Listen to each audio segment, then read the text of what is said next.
I'd like to welcome you to this international seminar of current and former legislators from Latin America and the Caribbean on the issue of stop the war before it's too late.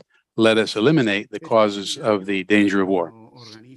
This seminar is organized by the Schiller Institute as part of its international campaign to achieve a global change in the international paradigm that is affecting our planet in a fundamental way, both economically, militarily, culturally, and economically. My name is Dennis Small. I am the Director for Ibero-American Affairs of the Schiller Institute, and our meeting today is being held in English and Spanish with simultaneous interpretation. Those of you who have just now arrived on this transmission, please go down to the language selection icon on the bottom of your screen and choose either English or Spanish. Some 60 years ago, indeed, almost exactly 60 years ago, from the 16th to the 19th of October of 1962, the world was on the verge of nuclear war. This was the well-known Cuban Missile Crisis, which were 2 weeks of great international tension and concern, quite deservedly so, because the world was under conditions of a possible thermonuclear war. Now, what is currently happening today is something very similar, but in fact, much worse. There are those who say that it's a similar situation to 1962, but in fact, it's much worse. At that time, the crisis was resolved a minute before midnight because Presidents Kennedy and Khrushchev had the common sense to open channels of dialogue and discussion. On the American side, this was carried out by Bobby Kennedy, the president's brother, because President Kennedy did not trust, and appropriately so, in the official channels of the State Department and the Pentagon. The situation today is far worse, not only because all of the arms control agreements have been dismantled at the United States initiative over recent years. There is no buffer remaining, not only because there are zero channels of communication, as the Russian government diplomats have warned, but what makes this crisis far worse is that we are in the midst of a crisis of economic disintegration that hasn't had nothing comparable since the 14th century. What is behind the danger of war at this time is the disintegration of the economic system, as Mr. Lyndon LaRouche forecast in a unique way, and together with his wife, Helga Zepp LaRouche, founded the Schiller Institute over 40 years ago. Mr. LaRouche forecast accurately the problems that would arise if we went forward with the neoliberal policies of speculation and looting of the countries of the global south, because it would lead to the explosion of a speculative bubble, the destruction of the physical economy, and the depopulation and deindustrialization of the planet, carrying as well the military consequence of a confrontation between the two systems. Now, Unfortunately, what we face today is something that LaRouche forecast, and that is why this discussion panel today will cover not only the issue of war as such, the strategic danger of such, but we will also be addressing the issue of the economic crisis and its possible solutions. We are here to carry out a dialogue and deliberation because it is a matter of fundamental interest to all countries in the planet. Every individual, every group needs to be involved.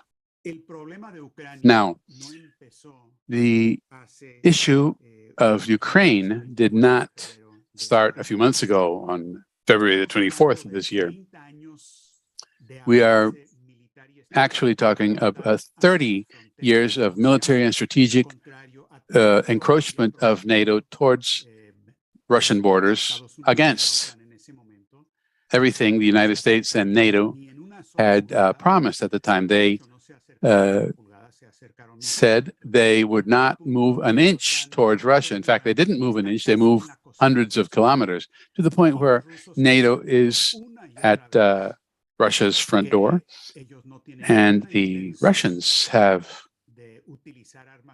stated once and again that they have no intention of using nuclear weapons, as the mainstream media claims today, but they would take necessary measures only under conditions in which they are faced with an existential threat to their system. And they have warned over and over that NATO's encroachment of Russia's border, and particularly Ukraine's participation in NATO, would be a red line for them.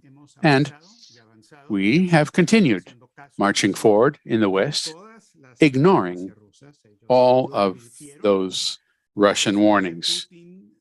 As they warned, President Putin offered a solution in his remarkable speech that he gave in Munich in 2007, in which he proposed an agreement, a way of going beyond peaceful coexistence. He proposed, in fact, joint development of the two regions. Notwithstanding all of that, with the State Department organized 2014 coup, in which the British also had a role, a government was installed with a significant involvement of explicitly fascist groups such as the Azov Battalion, which is linked to the Reds of Stepan Bandera, who was an ally and collaborator of Adolf Hitler during the Second World War. And Bandera is a idol of these groups that are very close to Zelensky. Now, the danger is extreme. We received the following information this morning. In a speech he gave yesterday, President Biden of the United States said the following: for the first time since the Cuban Missile Crisis, we have a direct threat of use of nuclear weapons if things continue down the path they've been going, said Biden, according to Reuters. He said, we have not faced the prospect of Armageddon since Kennedy and the Cuban Missile Crisis. Putin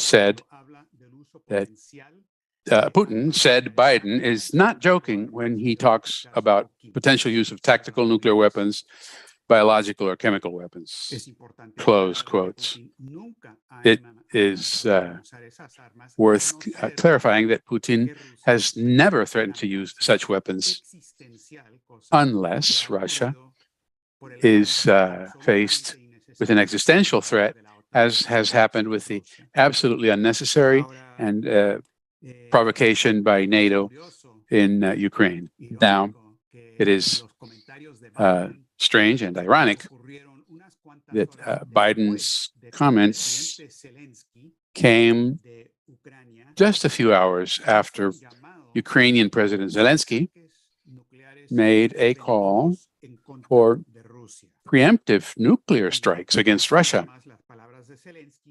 If you hear the words of President Zelensky, according to Ukraine's Interfax news agency, this is a verbatim quote. The NATO has to make it impossible for Russia to use nuclear weapons. Preemptive strikes are needed so that they know what awaits them if they use nuclear weapons, not the other way around, says Zelensky, waiting for Russia's nuclear strikes and then saying, oh, you've done that, then get this. End of quote.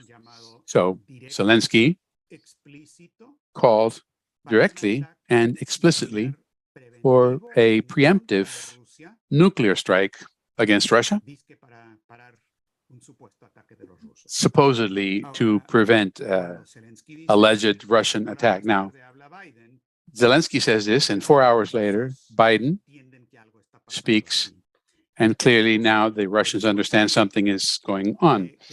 So Peskov, Putin's spokesperson, stated that Zelensky's statements are a threat of preemptive nuclear strikes. And he also said that the United States and the United Kingdom, and I would like to point out that the United Kingdom has a decisive role in this disaster.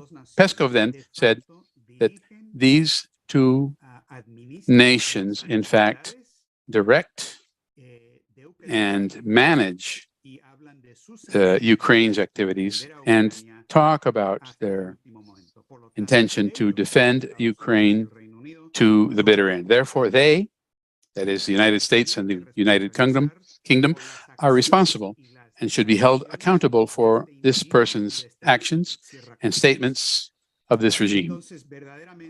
End quote. So we are truly on the edge of the knife in this situation. Now,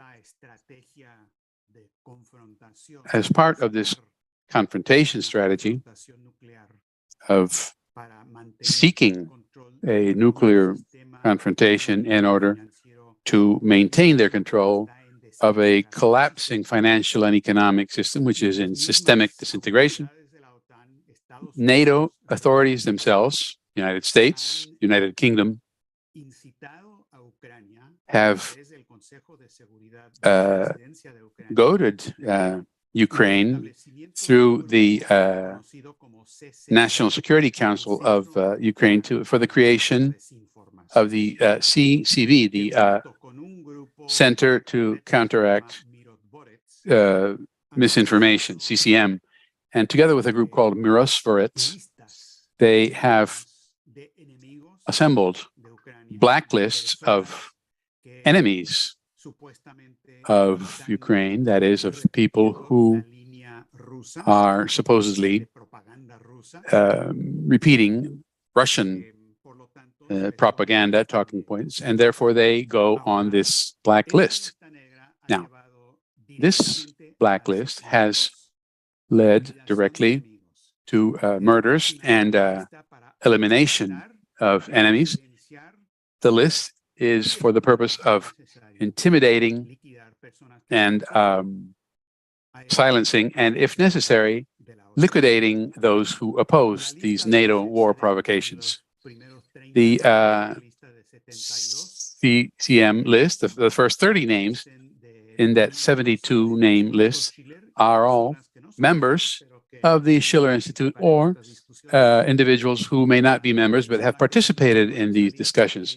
The number one name on that list is Mrs. Helga Zepp LaRouche, but they will not silence us. In fact, yesterday, we had a discussion in a similar program to this among people who are on that list, speaking to the press about those lists, and we will surely receive news about that meeting soon. Here, on this occasion, we are assembled for that precise reason, to evaluate, suggest proposals, and inform others in other countries around the world to face this situation. We have with us today a distinguished panel of presenters, each of whom will make an 10-minute presentation approximately, so that we can then move on to a group discussion. I will clarify that everyone speaking here is speaking in their own name, not necessarily representing whichever political parties or groups they belong to. The people participating in this discussion are people with different ideologies, different orientations, but who all share this concern and have ideas and solutions to offer facing this crisis. I think the basic premise is that solutions, a higher solution, can always be found above the differences and other aspects, as Nicholas of Cusa stated when he spoke of the coincidence of opposites. We must consider what type of higher universal cooperation can be achieved above our individual differences. I would like to mention beforehand that questions from the public will also be addressed, and these questions can be emailed to the following address. I hope my colleagues will put these on the screen. This is preguntas at # Schiller Institute .org. If you don't see it on the screen, we will be bringing it up in a few minutes so that you can start thinking about questions you would like to ask. I would like to mention, merely as an introductory matter, the panelists with us today. We have Mrs. Helga Zeppler from Germany, Mr. Donald Ramatar from Guyana, Dr. Kirk Migou from Trinidad Tobago, Congresswoman Fabiola Morales from Peru, former Senator Jorge Robledo from Colombia, former Congresswoman Maria de los Angeles Huerta from Mexico, and Diane Sayre, current U.S. candidate for the Senate in the United States, and Dr. Rodolfo Ondarza, former representative to the Mexico City Legislative Assembly. I will say a few more words about each as they come up, and I would like to also let you know that our discussion will be very flexible because there are different calendar matters that commitments by various panelists, particularly Mrs. Zeppler, will be joining the discussion with panelists, but will not be making a presentation at this time. Oh, and I also wanted to introduce my colleague, Gerardo Castilleja, who will be a co-moderator in this discussion. He is a member of the Mexican Schiller Institute. Well then, our first presenter who will be speaking in English is Mr. Donald Ramatar from Guyana. He is a former member of parliament for the PPP, People's Progressive Party, between 1972 and 92 and 2011. Mr. Ramatar was also president of Guyana from 2011 through 2015, and was also Secretary General of the PPP.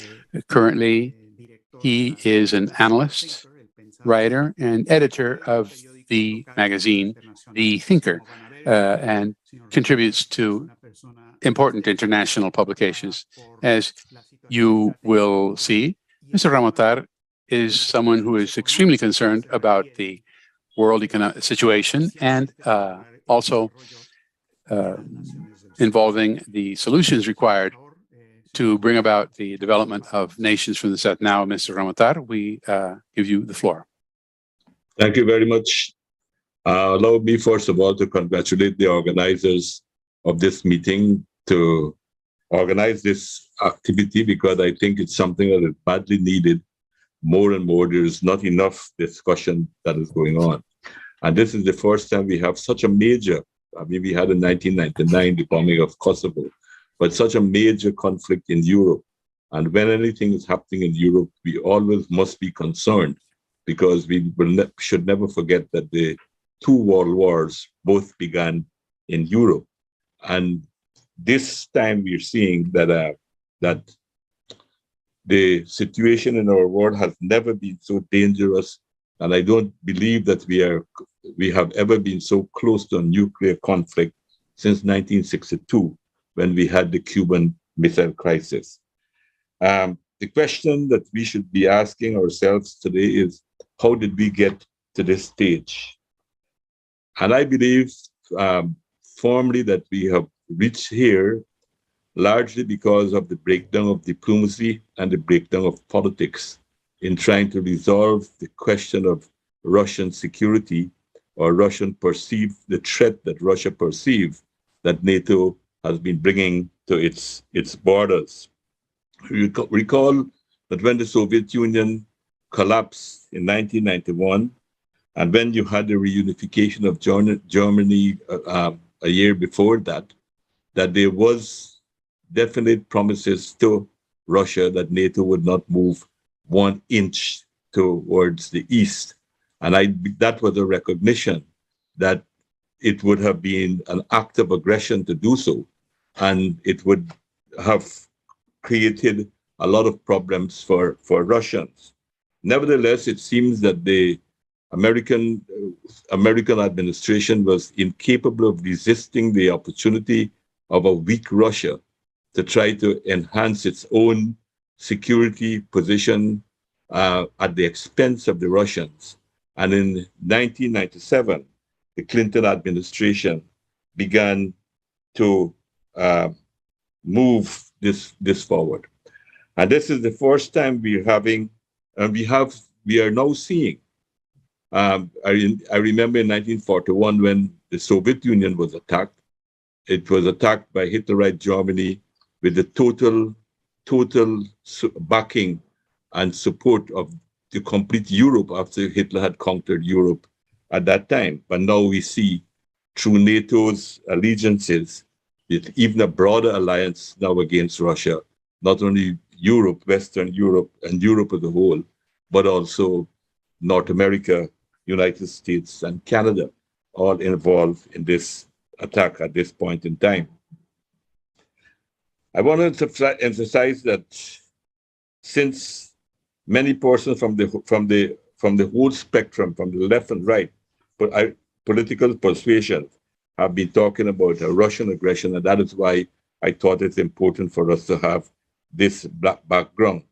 And I believe that the main issue here was to get close to Russian border, to be able to destabilize Russia, and to create Russia as a second-class state, and to eventually to try to probably break the country up and move towards regime change. It was done to ensure that the US remains unchallenged in the world. Russia and China are viewed by the West as two countries that are resisting American total diktat. This was demonstrated since the end of the last century. Recall, as I said, the assurances that was given to Russia.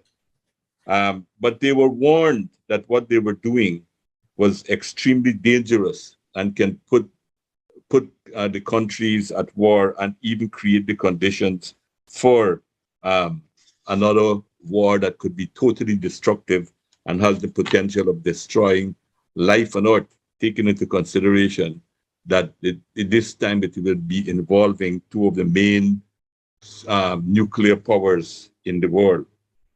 One former American diplomat and ambassador, one of the last ambassadors to the Soviet Union from the United States, Mr. Jack Matlock, warned that this would be a tremendous mistake to move NATO closer to the Russian border.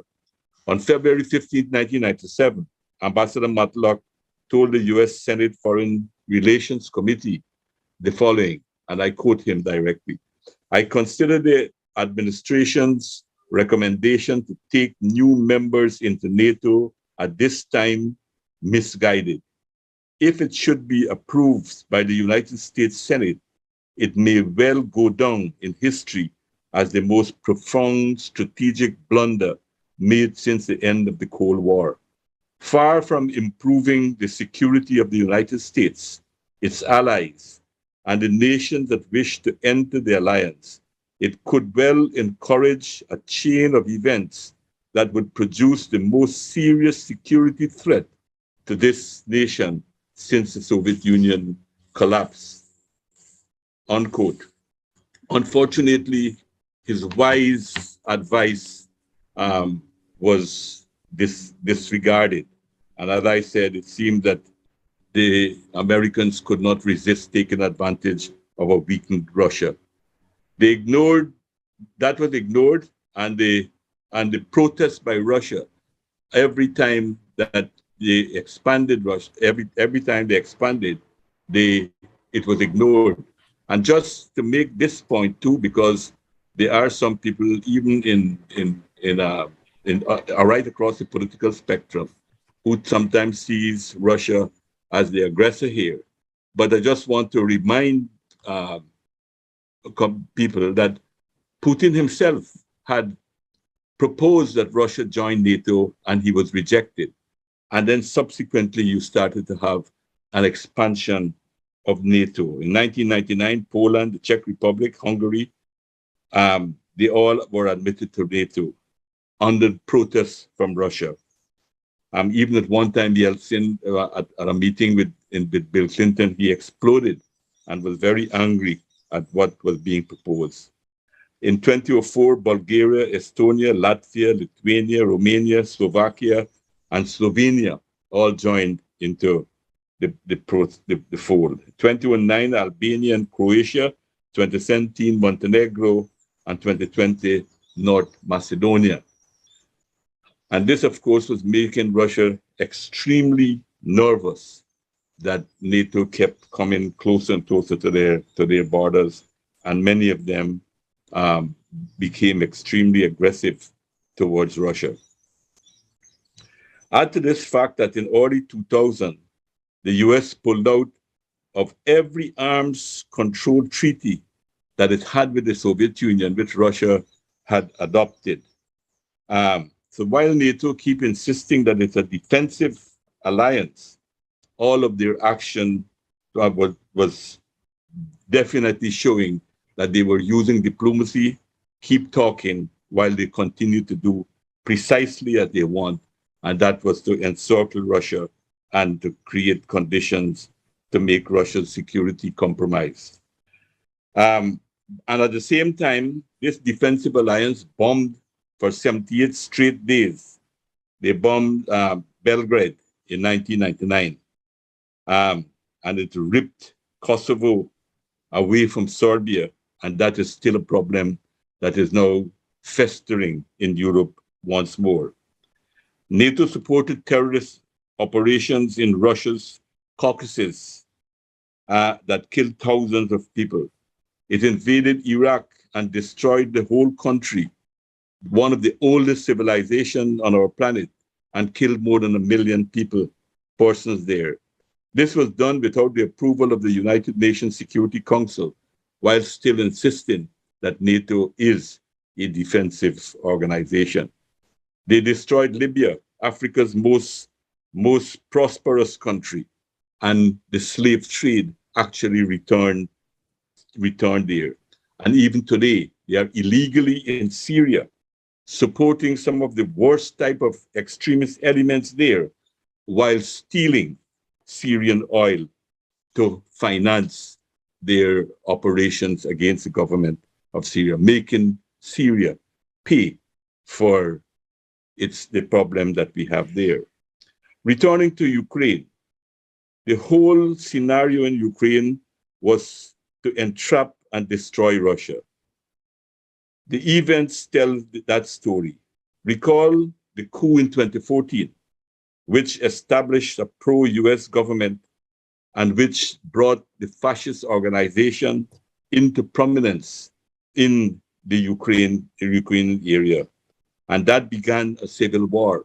Recall since then, Donetsk and Luhansk and other parts of the parts occupied mainly by Russian-speaking people were opposed and refused to be part of that alliance.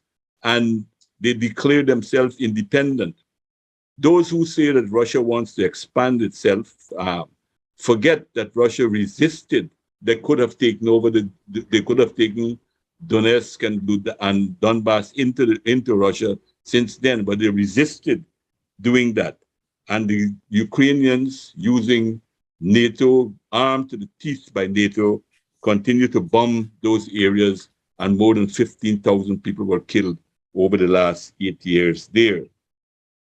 The Kyiv kept attacking those places day and night. The US and NATO began making Ukraine a de facto NATO state since 2014. The Stoltenberg, the Secretary General of NATO, recently admitted that they were preparing for a war with Russia since 2014, and they armed Ukraine to make it brought it to a level of being a NATO member country. And we must not forget that Ukraine has the third largest army in Europe. Any other European country that would have been involved in a war with Ukraine would have been defeated at this time because of the build-up, the training that they were given, and the strength and the weapons that they have been given by NATO countries. So this was also a preparation of fighting Russia and trying to bleed Russia white, because it's kind of the similar type of mentality that existed for a long time within the US. Recall before the second, when Germany attacked the Soviet Union, then Vice President Truman said, let them fight and kill each other, and then the United States will pick up the pieces afterwards. After 2014 and 2015, Russia made every effort to bring a peaceful resolution. We must not forget the Minsk Accords that were made with France and Germany agreeing to stand as the guarantor, that would have brought a peaceful settlement to the matter and leave the Donbass and Luhansk and those areas as part of the Ukrainian state. But a former president of Ukraine said that they were only doing that to gain time. And Germany and France, they have become so totally controlled by the United States that they have done nothing to live up to their responsibility of seeing that that treaty was enforced. So therefore, my contention that we have reached at this stage largely because of the breakdown of diplomacy and the breakdown of the politics that has caused this to happen. The sad thing about all of this is that this war was avoidable. All that had to be done was to give Russia the assurance that its security concerns would have been taken into concern, and there would have been no strengthening of anyone's security at the expense of Russia. That was all that was needed. And I believe that is still all that is needed, even though much has changed and many lives have been lost since that time. But that, to my mind, is the key to trying to solve the problem in Russia. And we also have to look at the way the sanctions were prepared and ready, and the goading of Russia to attack. Remember that Russia had its army on the Ukrainian borders for months. And I believe that that was a signal that they were serious and asking the NATO to step back from the brink. But instead of stepping back from the brink, they goaded NATO to continue to provoke Russia and compromise Russia's security position. So the sanctions have not worked as they expected it to work. And that is why now we've seen, I mean, it is very clear. I mean, anyone would look and see who benefits from the blowing up of the Nord Stream 2 and Nord Stream 1 pipelines. I heard that probably one of the pipelines might still be working. I'm not sure if my information is correct. But the very fact that this was blown up was also to keep the Europeans from coming to any kind of agreement with Russia, to keep the war going, to keep the pressure up in order to try to not to have any kind of early peaceful resolution of this matter until Russia is completely weakened and they can do as they actually want to do. I believe also that this time it shows you the extent that these people are willing to go. On the one hand, they talk about climate change and the danger of climate change. And I agree with that, because when you look at what is happening all over the world, we see that the climate is actually changing. But how can you believe in that? And if my suspicions and the suspicions of many others are correct, that this had to be done by someone in the West, mainly the United States, who seems to have the more capacity and reasons to do it.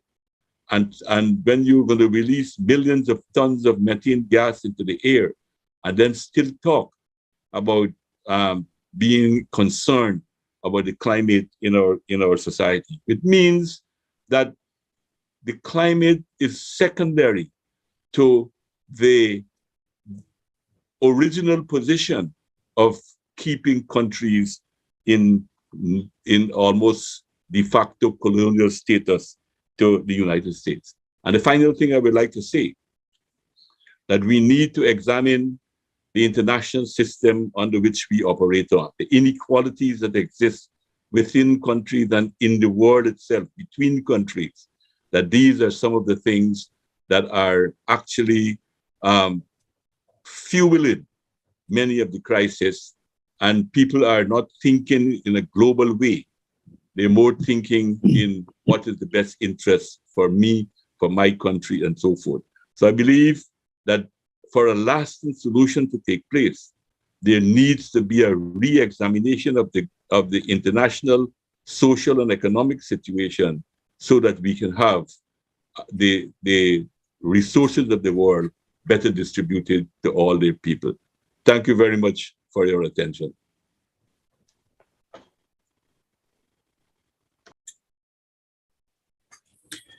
Bueno, muchísimas gracias.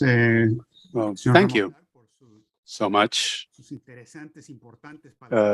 Mr. Ramatar, for your very interesting words. We need to bring in Dr. Megu. He has a prior commitment, but he has made accommodations to be with us at this time, but he will joining us later on. He was an independent senator in Trinidad and Tobago, and he is the public relations director for the United National Congress, which is the official party of Trinidad and Tobago. Dr. Megu is an activist, economist, actor, a promoter of a new world order and the development, the economic and industrial development of the developing sector. Please go ahead, Mr. Megu. Megu. Good morning. Thank you for the invitation to speak here, and it's a real pleasure.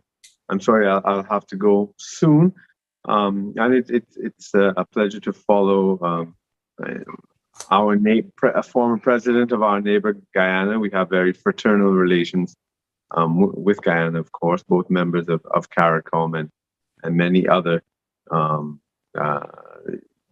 close relationships. I want to start off by agreeing with former President Ramatar that this situation is definitely the result of a breakdown of politics, of the attempts to impose a unipolar world, and the breakdown of the diplomacy. It is pure imperialism once again, and it is something I believe that all of us, particularly in Latin America and the Caribbean, would be against. At least the majority of us. We all know in our societies there are people with other opinions as well. However, but I think the majority do wish that we would have a new international economic order, a new international military order, a new international security order. When we became independent in 1962, the English-speaking Caribbean became independent much later than Latin America, Ibero-America. It was right just before the Cuban Missile Crisis, and so it was during the Cold War. It was during the height of the Cold War, and there was a question.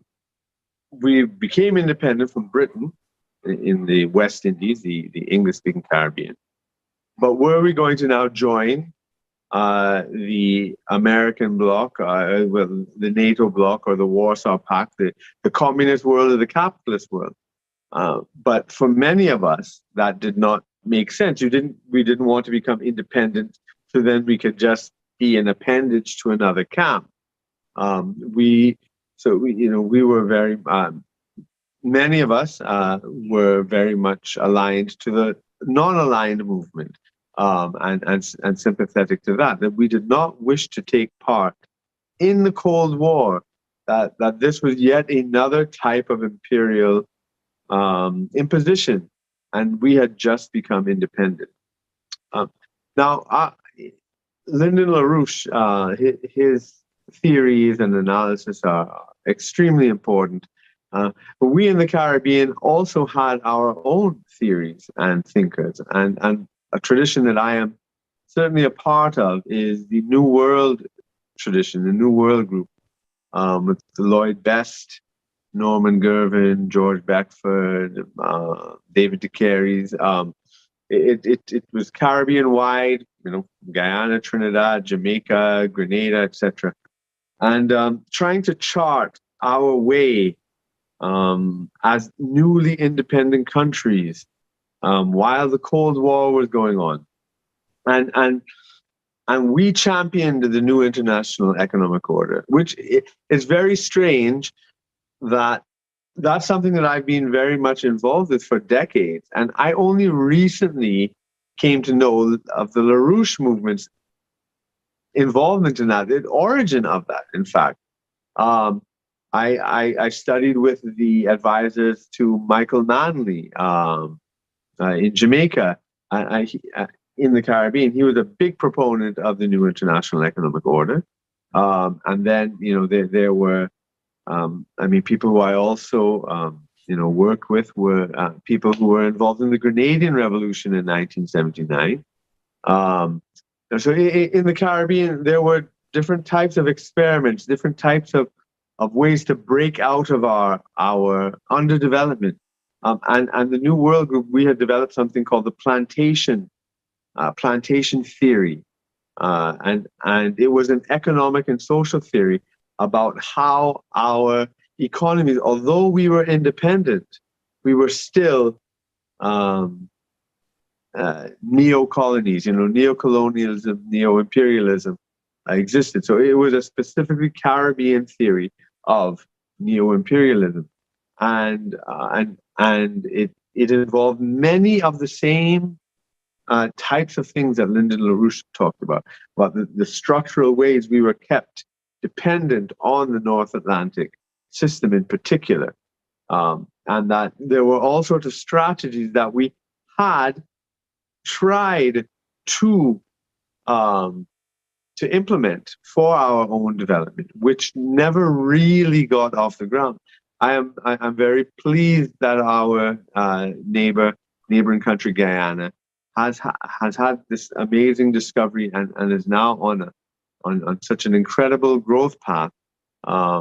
We ourselves have been an oil and gas economy for 100 years, and one of the oldest, if not the first. There's contention as to who was the first, but And we have a claim that the first commercial well was dug in Trinidad.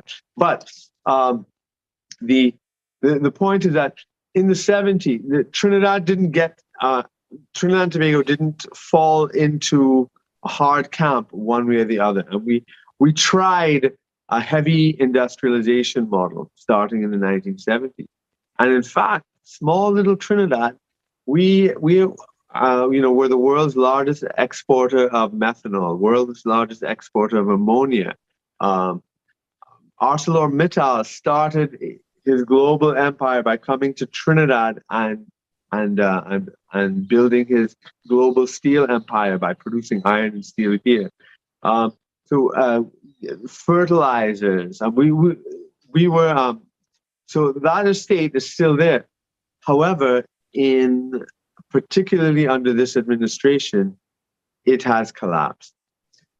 So, and as part of this model, plantation theory model, the struggle for industrialization, the struggle for a new international economic order as well.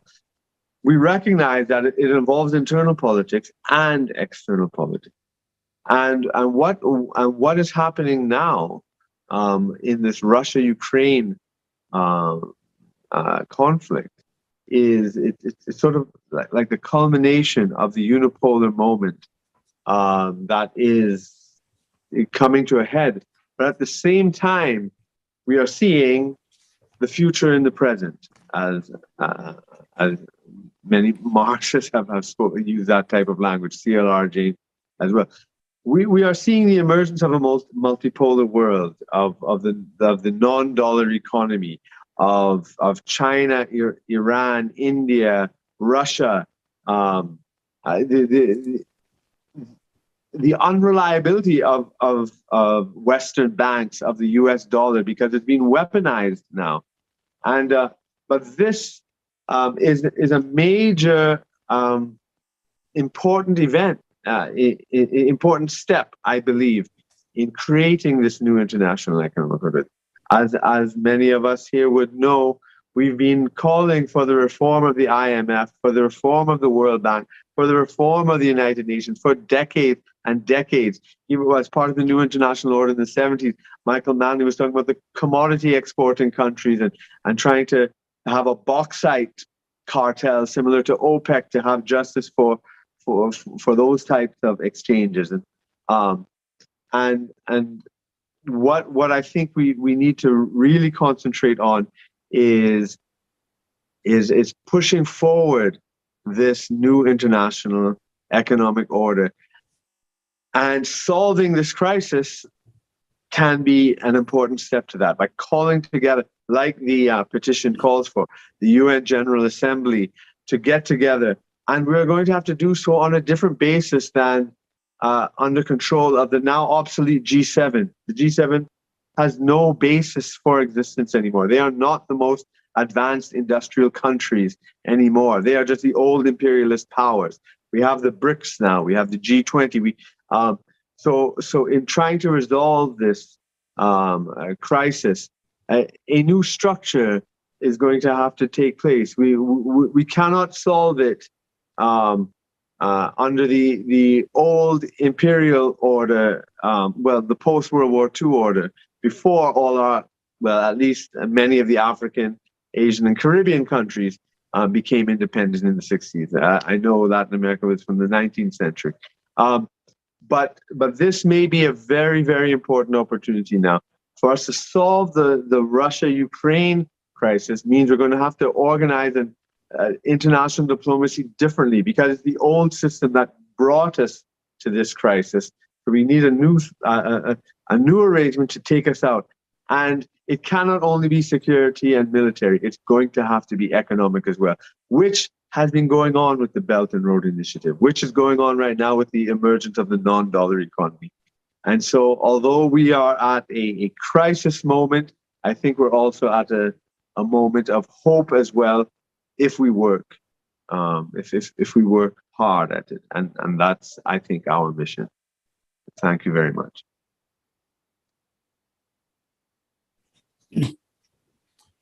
Bueno, le quiero dar las gracias al Dr. Kirk Magoo. Well, I would like to thank Dr. Kirk Magoo for his words.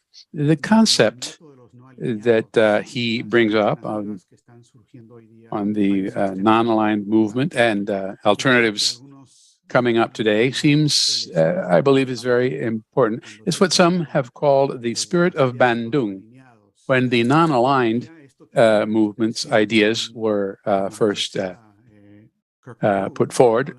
Today, this resonates with most of the population of the planet, between what China has done with the Belt and Road Initiative, what the Shanghai Cooperation Organization and the BRICS countries are doing, and also independent voices from different countries in the world have led or have given rise to a wave of opposition in which the world is headed at this time. What is lacking, in my opinion, is to see clearly what is our destiny, what is the alternative, what is the program, the new architecture for security and development, which is exactly what is on the table. In terms of opposition to that, just a couple of days ago at the OAS meeting, the OAS, which has has more or less followed U.S. directives, and a majority of countries voted against the anti-Russian initiative. The countries listed: Brazil, Dominica, and many others. So things are moving in this continent as well.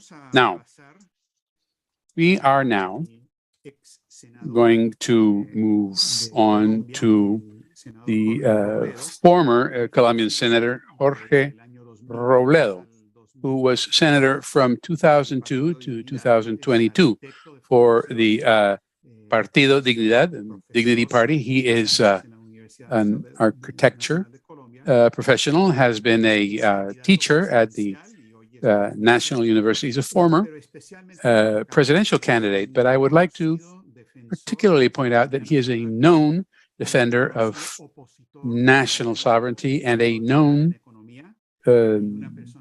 adversary of the neoliberal economic model, and someone who is extremely concerned with carrying out the work required to change the direction which our planet is moving. Now, Senator Robledo, please go ahead. You need to unmute your microphone. La parte inferior izquierda está el icono del micrófono y tiene que hacer clic en eso. A ver, por aquí. Ahí está. There you have it. Okay, here we are. Bueno, en primer término, Denis, agradecer. Well, first of all, Dennis, I would like to give you special thanks for your invitation to such a important event. I have put together a presentation which I have entitled "For a Peaceful and Agreed Solution to the Crisis Between Russia and Ukraine." I would like to thank the Schiller Institute for having promoted and organized this seminar. I extend my greetings to political leaders, congressmen, and former congressmen from Latin America, and the participants in this event for a peace agreement between Russia and Ukraine, United States, and NATO. I pray for an agreement that will guarantee each of the parties in this painful war to not reach the level of a nuclear threat, a great threat to all of humanity. There are world history events that help to understand why Russia invaded Ukraine and may help us get past this war. An invasion which my party, Dignidad, rejected, because we defend self-determination as a matter of principle and Pacific peaceful solution of conflicts.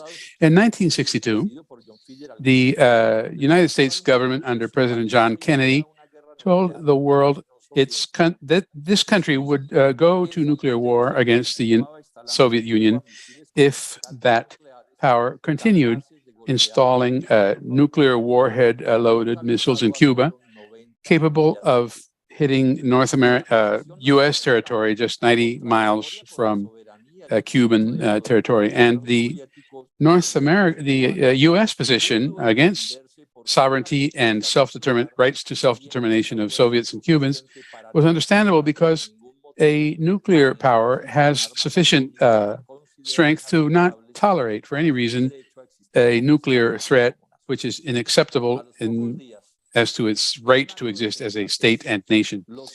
A few days later, in a act of common sense, the Soviets backed off from the deployment of nuclear missiles in Cuba. Likewise, the United States also, in a sensible manner, committed not to invade Cuba and to remove rockets with nuclear warheads that had been installed in Turkey some time before, aiming at the Soviet Union. The best understanding of what happened then requires the knowledge of that both the Soviet missiles as the American ones in Cuba, Turkey, and against the United States and the Soviet Union were at such short distance that no defense mechanism would be able to prevent a devastating nuclear attack. In both cases, the best mutual deterrent was consisted in both nuclear powers ceasing to threaten themselves from such short distance. Without this information, it is difficult to understand the ultimate cause of Russia's invasion of Ukraine, with all the horror and tragedy that goes with any war, because what is at play ultimately is whether the United States, through NATO, which it controls, can install missiles with nuclear warheads and other very powerful devices in Ukraine, with the ability to hit Moscow and the entire western region of Russia. I'd also like to ask if the United States, with the backing of the European countries that support it, has the right to proclaim itself as the only military superpower, nuclear power in the world, able to submit every country and the entire world, including China, to impose economic and political conditions as it pleases. This one-way law has another very unknown characteristic: the systematic and open manipulation of information concerning this conflict in many parts of the world, such that analyses such as this are nearly impossible to find in traditional communications, media, and networks. This is why it is also largely unknown that Mikhail Gorbachev's decision to take apart the Soviet Union included prior agreements, and I repeat that, prior agreements with the United States and NATO, that their armies, with their powerful conventional and nuclear weapons, would not encroach the Russian borders by absorbing into NATO former Soviet countries. These agreements were reached in order not to increase the threat to Russia's economic and political interests, its national sovereignty. Nonetheless, the exact opposite occurred. With the fall of the Soviet Union, its political and military influence zone also receded from Eastern Europe and the Warsaw Pact, which was the military counterpart to NATO in Europe, which would presuppose that also NATO should disappear, because that was the other half of the Cold War. But the United States and NATO, instead of carrying out their commitment with the Soviet Union and Russia, it took advantage of circumstances and expanded towards the east, co-opting several former Soviet countries, getting closer to Russia, threatening it further, and also preparing to include Ukraine in its ranks, which is a country at the very Russian border with openly anti-Russian political forces, which insists in joining NATO without and with the United States and or NATO itself having discarded that possibility. The truths in this very compact compilation explain why such an important political and international relations leader as Henry Kissinger said in 2014, and I quote, "Ukraine should not join NATO." Kissinger says this, I repeat, "Ukraine should not join NATO," a decision which I take 7 years ago, so that is 15 years now, when this matter last came to the fore. This article also gave that country, Ukraine, a right, the right that no one has ever doubted, to freely elect its economic associations, including Free Europe. This includes my quotes from 2014. It has notable from on the other hand, the statements by Pope Francis representing millions and millions of human beings for adversaries to find a peaceful and agreed solution to this war that they are suffering. So this is, you may or not share this analysis, but what cannot be denied are the irrefutable facts contained therein. And because this war cannot be allowed to deteriorate into a confrontation of unpredictable consequences of horrific consequences for the scale of the massacre and the huge material damage in Europe. I would like to end exhorting Russia, Ukraine, United States, and NATO to reach an agreement that will, first of all, allow each of the parties to renounce to using their advantages to use very powerful nuclear weapons against each other. Defenders of democratic ideas around the world have every right to demand that no one and nothing can drag us into a destructive nuclear war. And we invite that this democratic demand be spread to the corners of the earth. Thank you. Thank you very much, Senator Robledo, for those words. And I absolutely share this urgent call to everyone attending this program, every representation that can be drawn from every country, not just Ibero-America, but the entire planet, to join and seek solutions to this crisis. That is precisely our purpose, that is what this meeting has been designed to achieve, as Senator Robledo has just explained. At this point, we will be yielding the floor to former Congresswoman Maria de los Angeles Huerta, who was a representative of the Morena party from 2018-2021. This is a party of current President Manuel López Obrador for a very long time. She has been a professor, a social activist. She has led the field in journalism and is promoting the fourth transformation underway in Mexico. She is presently an advisor to the Mexican Union. Thank you. Thank all of you. And of course, for Mrs. Helga Zepp LaRouche, who, as founder of the Schiller Institute, as well as the rest of you, have brought about this great opportunity to address this broad audience, because I would like to express to you our ideas from Mexico.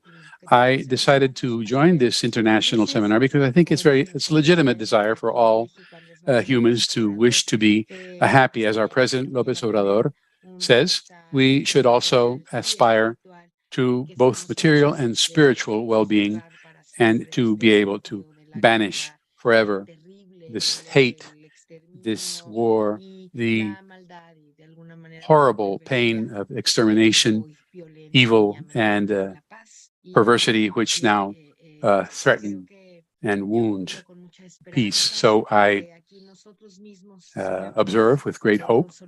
We here continue to consolidate an ever-growing group or association to promote a new order in the world, different things. As you know, there are many wars, at least one of which creates a grave danger of possible nuclear escalation. But if we take a look at the last 200 years of history, we can see that war, conflicts are somehow a common denominator. So I wonder, who are the main ones interested in maintaining wars in perpetuity, and what do they want them for? Because the answer may be chilling, but we have it right in front of us. It is this runaway military industry, the various forms of usury and distortions of the financial order, the control and manipulation that is sought and achieved many times of global information.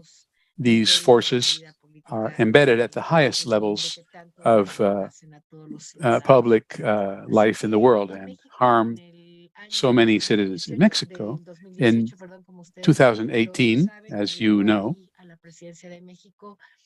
the Andrés Manuel López Obrador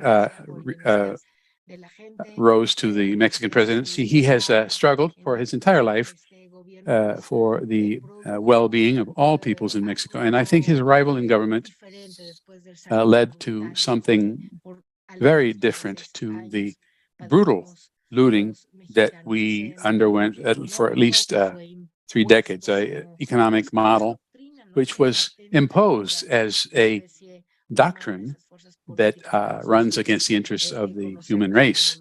These economic doctrines that we know as the neoliberal conservatives, and the regimes which have harmed Mexico so much for so many years, and the rest of the planet as well. So I myself, when I had the opportunity to be elected as a congresswoman, could see for myself the immensity of the political and economic power of the oligarchical caste that was in power and aspires and yearns to return to it, uses all available means, both nationally and internationally, by means of spying and other terrible actions. But worst of all is its perversity, its intent in controlling people through the media, whereby they try to control, manipulate the reasoning, the thought of many sectors of the population. Once they are numbed, they feel this will aid them in returning them to exercise their privilege and great economic luxury. This is, of course, this is true nationally, but also internationally. I think the case I make for Mexico can easily be extrapolated to many other countries in the world. So who are ultimately the owners of the debt of nations? Who benefit, whether interest rates go up or down? Who benefits from these inflationary trends? This is something which so many countries in the world are going through. I am convinced that those of us gathered here know very well who these people are. I know from many events and feel that President López Obrador has also undertaken a very important struggle to join the fight that all of you, and I would like to read to you some of a recent speech by him describing Mexico's proposals to the United Nations organization concerning the crisis currently raging in Ukraine. President López Obrador says, "It is a matter of urgently finding an agreement to stop the war in Ukraine and looking ahead to a truce for at least 5 years among all countries to spend all of that time facing the economic and social problems that trouble and afflict countries of the world. This runs against interest groups which are situated in positions of economic and political power who push the situation towards military confrontations, and once these arise, they double down on them without consideration of the harm to humanity and to the well-being of nations and societies." He continues, "So this is how the war between Russia and Ukraine began due to previously adopted sanctions and later shipping of weapons to this country, which add a further measure of irrationality to this crisis." And he continues, "We must ask ourselves if this war could not be avoided, and whether the United Nations and the politicians of the leading countries have failed, perhaps, in their main responsibility of promoting dialogue among the key parties to facilitate a peaceful solution to the conflict. The fact is that little or nothing has been done in that direction, and the UN is inactive, bound by a formalism and political inefficacy that leaves it, reduces it to a decorative role. Furthermore, great powers quietly or surreptitiously only look for their own, promoting their own interests. So we cannot overlook that even though it may seem perversion, this war is being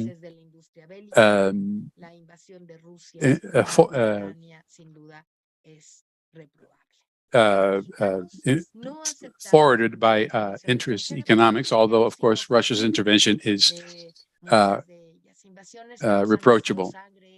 We have suffered invasions that have cost us territory, blood, suffering, but this is no reason for us not to wonder why the NATO will deny certain countries the peaceful solution in the world, while on the other hand are fueling the conflict, creating more suffering for the victims, their relatives, and refugees. And to make it worse, it creates energy and inflation problems that afflict all peoples and countries. However, our president says it is never late to correct an error. More so when it has become injurious to the social economic interests of all humanity. So I will end here my extract from President López Obrador's speech. We in Mexico are very proud of the way in which he has involved himself in the prevention of, or in this solution of the proposal of a 5-year truce. I believe these proposals we would like to contribute and hope to be adopted as part of the resolutions of this international seminar. And I also invite you to continue doing everything possible to stop the war before it's too late and eliminate somehow this danger, to establish as soon as possible, as you have said, this new international economic order and assemble a new international conference to launch this new international economic order so necessary for the entire world. And before ending, I would like to add that it seems to me that it is also very important that we start designing national strategies as well for the countries represented here to continue to flesh out and broaden the potency and importance of each country as in its membership of the new non-aligned group. We need to build needed to build this new economic or international economic order. I think that is what needs to be done. Yet the issue still lies in how to overcome the immense hegemony of those who hold power over the world, and how we can build this new possibility from the ground up to put a stop to the forces of this global power. We in Mexico were subject to an autocracy for many decades. It seemed impossible to defeat. It's a group that had that existed and was nearly impossible to challenge from a popular level. But nonetheless, López Obrador built this citizens' participation, built this resistance over time, and finally was able to overturn this totalitarian power. And that is a comparison I can make to how we can develop the strength of the power that each country can contribute to this assembly of people who seek a new order. I am very pleased to participate, and if you please, I will continue participating in this organization. And I tell you, as for Mexico, we will continue working to collaborate in every way possible with the achievement of the goals expressed here. Thank you all for listening to us and inviting us to participate. Thank you. Well, thank you very much, Maria de Los Angeles Huerta, former congressman. And as an aside, I should point out that newly joining this, if you have just joined up, this is a conference of Ibero-American and Caribbean leaders on the subject of stopping the danger of war before it's too late. Congresswoman Angeles Huerta has given us a very clear view of the causes of this war, because that is what needs to be solved. She refers to an obsolete system of looting and exploitation. I would like to also contribute the fact that the total of international financial instruments in this speculative system is nearly $2 trillion. To make it clear, it's a 2 followed by 12 zeros. It's an unstoppable and insolvent bubble, and to a large degree, the effort, the insistence in keeping this bubble alive in spite of international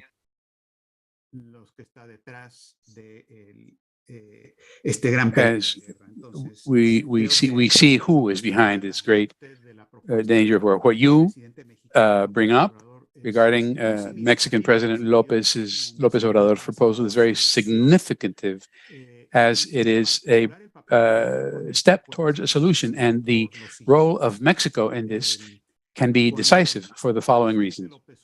When President López Obrador has been to the United States to speak to various U.S. presidents, both Republicans and Democrats, he has posited the possibility of a good neighborly relation between our countries.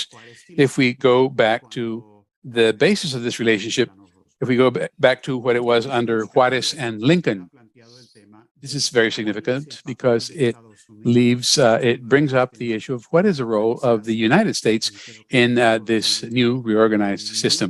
And I believe that Mexico has an extremely crucial role to play in this because, on the one hand, as always, it has an independent foreign policy and it promotes economic development through association with Russia, China, the entire world, and the BRICS, but it also wishes and can help to maintain a good relationship with the United States, which I must assure you, as an American, is not completely lost. So nothing could be more appropriate now than to hear from a U.S. representative, Mrs. Diane Sayre, whom, as I told you earlier, is a candidate to the U.S. Senate for New York, and this against Chuck Schumer in the 2022 elections, who is one of the most feverish supporter of the war. Besides, Ms. Sayre is the director and founder of the New York Chorus. Go ahead, Diane. Well, thank you very much for that introduction. And on Schumer, I'll just say, just prior to this program, someone sent over some pictures from an article in the Gray Zone about the visit of the Azov Battalion to the Congress, which shows Schumer draped in a little blue and yellow kerchief hugging one of the members of the Azov Battalion.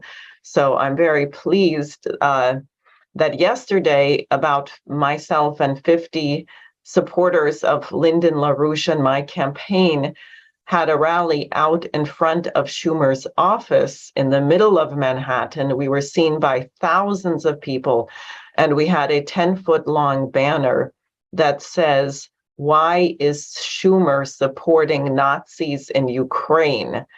Now, to my pleasant surprise, we did not nearly get the freakouts that we got when Mr. LaRouche first placed the Hitler mustache on Obama, where people tried to turn over our tables and beat us up and things like that. In fact, there were almost no freakouts, which indicates to me that the massive propaganda campaign in the United States to bludgeon Americans into supporting the war, in spite of the hyperinflation and the cost of food and fuel, which allegedly are all caused by Putin, is failing, that people are not convinced. And I would also like to say that I discovered that our rally yesterday at Schumer's office was very timely, because the remarks that Dennis Small reported that were given by President Biden in New York about the threat of a nuclear Armageddon were yesterday, the very day we had that rally. And I can't imagine he wasn't briefed on it. So here's the President of the United States coming into a fundraiser for Democrats of the U.S. Senate. My campaign has 50 people in front of Schumer's office saying, "Stop sending money to Nazis in Ukraine," and getting a very, very open response. Now, also yesterday, I had the honor of participating in a press conference sponsored by Executive Intelligence Review, the news service founded by LaRouche, regarding the hit list. And the title of it was "We Will Not Be Silenced, Speaking Truth in Times of War." And, you know, on the new updated Center for Countering Disinformation website, there are now 95 names. They've added about 23 or so, including over 30 Americans. And I was very pleased that yesterday we had participation from some of the very prominent ones: Ray McGovern, We had Scott Ritter in a previous press conference, Colonel Richard Black, a former state senator in the state of Virginia, Cliff Kirikoff, who was a high-level advisor to the Senate, the staff on Foreign Relations Committee, and many others. Ray McGovern, who is a candidate not Ray McGovern, as who people know is the former CIA officer, but also Jeff Young, a candidate like myself for Congress. And I'm going to claim Eva Bartlett, who has dual citizenship in the US and Canada, who's a very courageous journalist. So, who is in the Donbass right now and was speaking from Donetsk and describing the situation there. So I'd like to assure people that the United States is not a hopeless case, although I must say it's very challenging, and that's indicated, I think, by the fact that I myself was surprised by the openness of the response, that when you were swimming in waters that are so infested with such disinformation all the time, even if you don't believe what is being said, you begin to believe that your neighbors believe the garbage, and that is clearly not true. I also really want to thank all of the speakers on this panel, and I hope we can circulate this widely in the United States, because one of the big problems of the US media is that Americans know very little about the rest of the world, and Americans don't fully realize that there could be a great spirit of solidarity with leaders of other nations who are objecting to the policies that are being imposed on the world by our government in this unholy alliance with NATO and the UK. I think that we may be at a breaking point, but that it is very dangerous, because the pace of the blowout of the financial system, which is really the driver of all of this, is pushing people headlong into policies which results they may not be considering the consequences of. And I would just like to also say that we cannot forget that there was one towering American genius, Lyndon LaRouche, who was loved around the world, and I can assure you was the real embodiment of the best qualities of the United States. And I suppose you can judge who has the upper hand in the United States by the way that Lyndon LaRouche is regarded, that the slanders and vilification and case against him have been allowed to stand until this day are the reason why the US has not dropped the charges against Julian Assange or Ed Snowden. But I give you my assurance that we are working very hard to change this, and that I'm really pleased that we're finding the number of people around the world with the courage to speak out is increasing by the day. Thank you.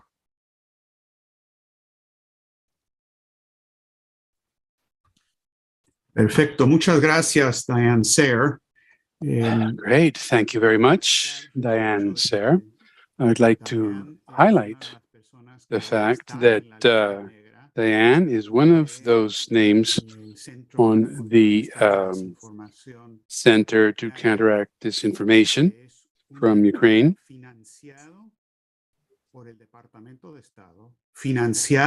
which was organized by the State Department, financed by NATO and the British government. This group, the CCD, works in tight coordination with the notorious Miratsvaret group, which keeps a blacklist that includes people who are killed and then are shown crossed out on their website list. This has been seen in Ukraine and also here in the West. It is something which is extremely dangerous. We're demanding not only that Miratsvaret's sites be shut down, but also any resort to these kinds of threats and terror. We will not be silenced.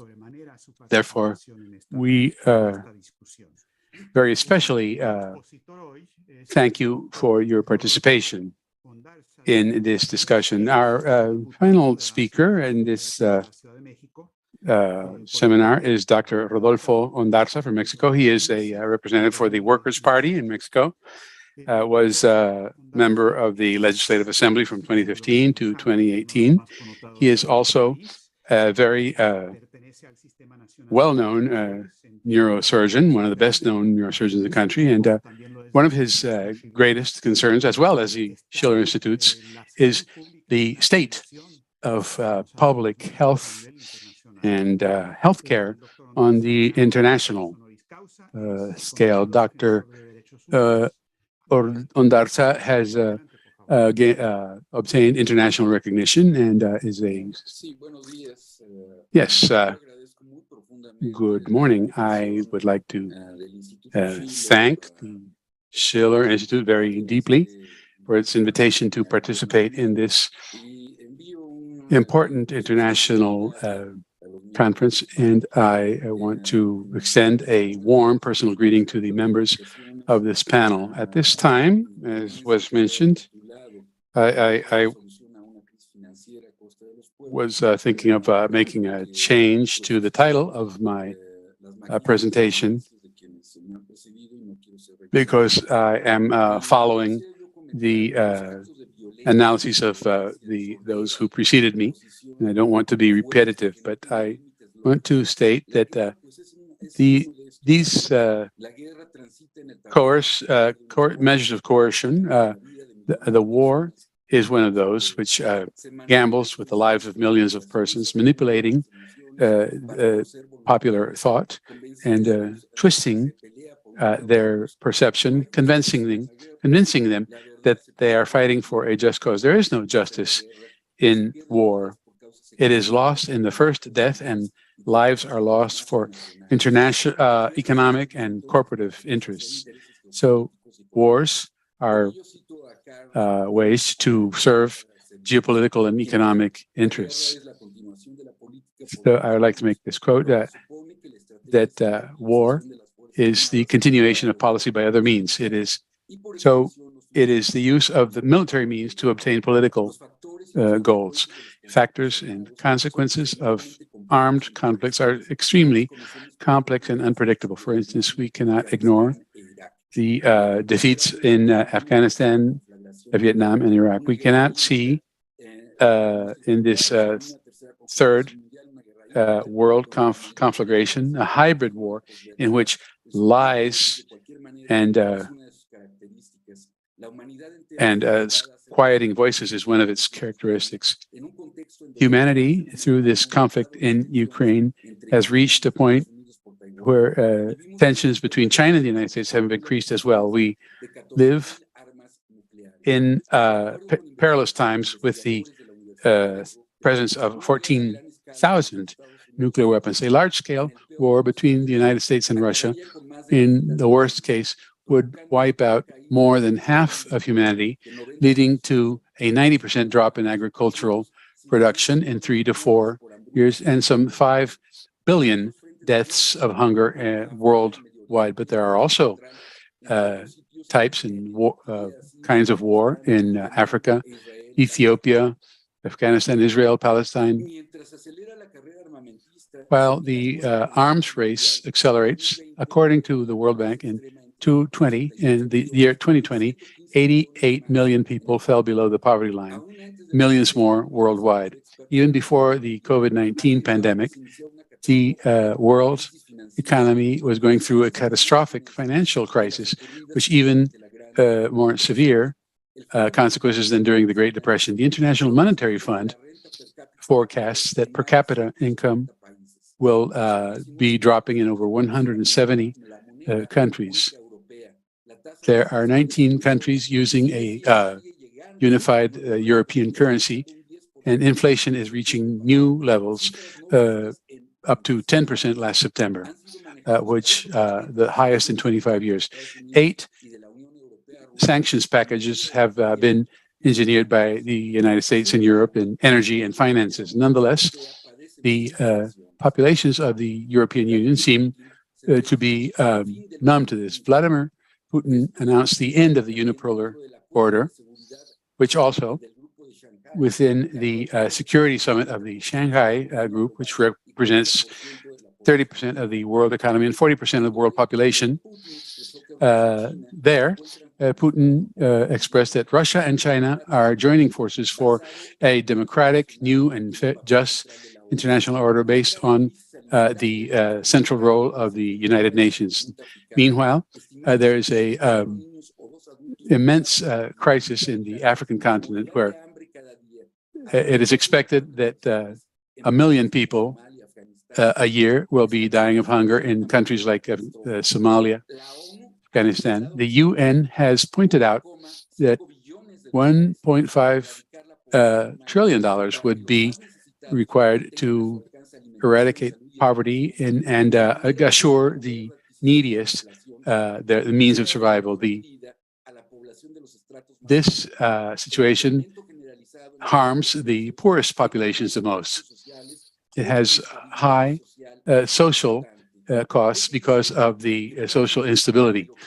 It is significant that many things occurring in the world, it responds to a world reset following the failure of globalist international elites, as Putin pointed out.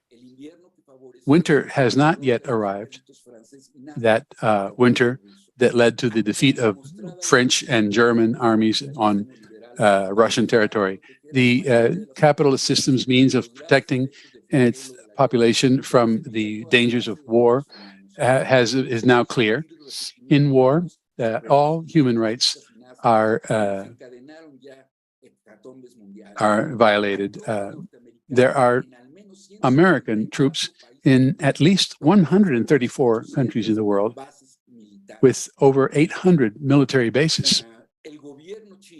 The Chinese government has denounced that the United States has 336 laboratories in 30 countries, including 26 of these in Ukraine for the production of biological weapons. Nonetheless, the U.S. Department of Defense has stated that the U.S. and Ukraine cooperate in 46 laboratories with investments of $46 million. Among other things, it has been found that they have been working on reinforcing pathological effects of organisms and the creation of new viruses communicating highly pathological viruses such as H51 influenza. The ability to transmit diseases to humans through bats, as well as the establishment of antibodies against certain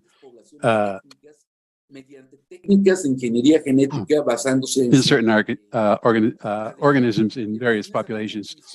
Aside from these weapons developments, Moscow has denounced that they are working on these new developments, sidestepping international safety regulations. Russia has accused Washington of carrying out experiments on Ukrainian population by creating transmission chains between humans and domestic animals in various, and this has been sponsored by pharmaceutical corporations. The prohibition of biological weapons in 2011 prohibits the development of biological weapons, and also research is being carried out to turn diseases like smallpox and anthrax as a biological weapon. The United States is the only country that has declined to join verification measures to control the appearance of such weapons within and without. For instance, there is no cure or treatment for smallpox. Aside from a case in the United Kingdom in 1978 by contagion in a laboratory, no new infections have been found. The smallpox is the one disease that was completely eliminated in the 50s. Smallpox created the first pandemic in the Americas, and it is felt that it affected 90% of indigenous population in just 1 century. In the 20th century alone, it led to 300 million deaths. Biological war uses as weapons of destruction bacteria, fungi, virus, with the deliberate purpose of causing epidemic propagation of diseases among humans and animals, and also in agricultural crops to destroy food production. These are the ultimate consequences aimed for. Wherever the art of medicine is loved, humanity is loved as well. In 2002, the World Health Organization identified the danger of biological weapons developing through an interconnected network. The ability of the human being to repeat the same mistakes is truly amazing. We do not wish to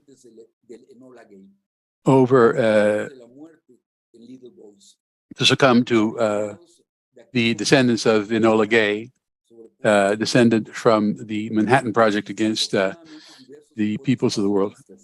There are many different kinds of pacifists. The Mexican president, Manuel López Obrador, has presented a proposal to the Security Council of the United Nations through his foreign minister, Marcel Ebrard, a proposal to end the war conflict between Russia and Ukraine as a duty to save lives, as well as stopping inflation and the economic crisis by making dialogue and diplomacy first, as well as a peaceful solution of conflicts through collaboration. According to Mahatma Gandhi, there is no road towards peace. Peace is the road.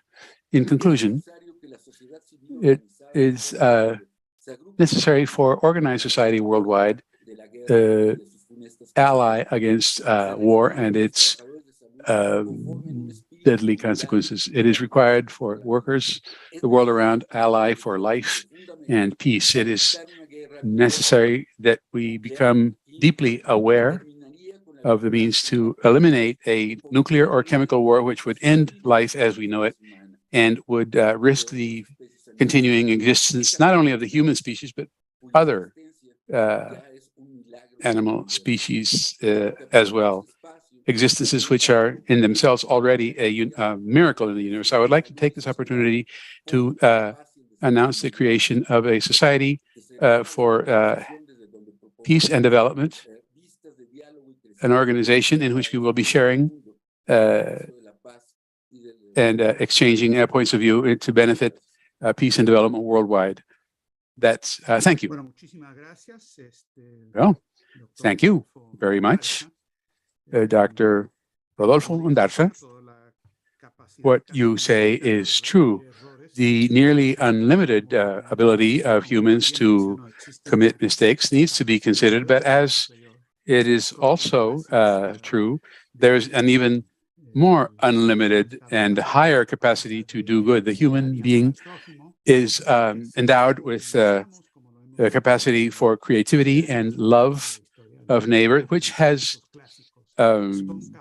appeared in great moments of history, in great classical renaissances, which have with which we've solved even the worst problems that have arisen. And this grounded optimism is what leads us to encourages us to organize these activities now. We will open the floor up for conversations among the panelists and also to anyone who wishes to submit questions to either in English or in Spanish to the following email, preguntas@schillerinstitute.org. It is has been typed out in the chat panel. But for now, we'd like to entertain comments from the panelists who join us today regarding what you have heard and should be emphasized from what has been said and the steps to take. We have among us, I think all of us will be brought to the screen. We have Mrs. Helga Zepp-LaRouche, Diane Serre, Dr. Donald Ramatar, and Congresswoman Maria de Los Angeles Huerta, former Senator Robledo. I don't see him on the screen, but he is connected. And Dr. Megu has not yet returned, but we expect him to join us shortly. So I would like to ask Mrs. Zepp-LaRouche if she would like to address us, if she has any comment on what you have heard so far on the situation we have under discussion. Well, first of all, let me say hello to you and thank you for your very important contributions. I think that this initiative probably will spread very quickly around the world, because I really have the distinct feeling that we are in a pre-revolutionary situation. Is almost behind the time, because, and I'm happy to contradict the previous speaker, I think it was Dr. Ondarza, who said that the European populations are numb in light of what is happening. Well, I don't think that is true anymore, because what is happening in Europe right now is so unbelievable. Well, first of all, I think it's by now the 8th round of sanctions against Russia has completely backfired. It has not led to the ruin of Russia, as the so-called foreign minister of Germany, Baerbock, is continuously saying what should happen. But Russia is, working together with China, with the SCO, with the BRICS, with many countries of the global South, to create a new economic and financial system. And, I think that it is actually working extremely promising and well. While the effect of those sanctions on Europe, and especially on Germany, is absolutely devastating. I mean, I can only say that there is now, belatedly, but there is now a sense in Germany that the German economic model is about to crash against the wall big time, that, the effect of having not enough affordable energy for the coming fall and winter. Many CEOs of major industries, from the chemical industry and other energy-intensive sectors, have basically said that what is at stake is the existence and identity of Germany as an industrial nation. And if Germany goes, then all of Europe goes. Now, obviously, whoever is forcing these sanctions on Europe has ulterior motives, that they are not too unhappy that is happening. I think that is probably one of the things one has to conceptualize, that the destruction of Europe as an economic important factor is one of the intended results of all of this. Then came the sabotage of the Nord Stream pipelines. And as we had yesterday discussed in a similar discussion like this one today, there is overwhelming evidence that it could not have been Russia. And I want to repeat the argument of the Swiss former military person, Colonel Bosshardt, because he wrote several articles showing that the technical means to sabotage such a pipeline are such that it excludes practically private divers, it excludes it requires top-notch military equipment. And, there was these military maneuvers by NATO, by the United States in the area. So the cui bono, the who had a motive, who had the capacity, and who had the opportunity, all point in the direction of the United States. And I think the most important argument Colonel Bossart made is that if it was Russia coming with submarines from 300 kilometers away from the Finnish Gulf,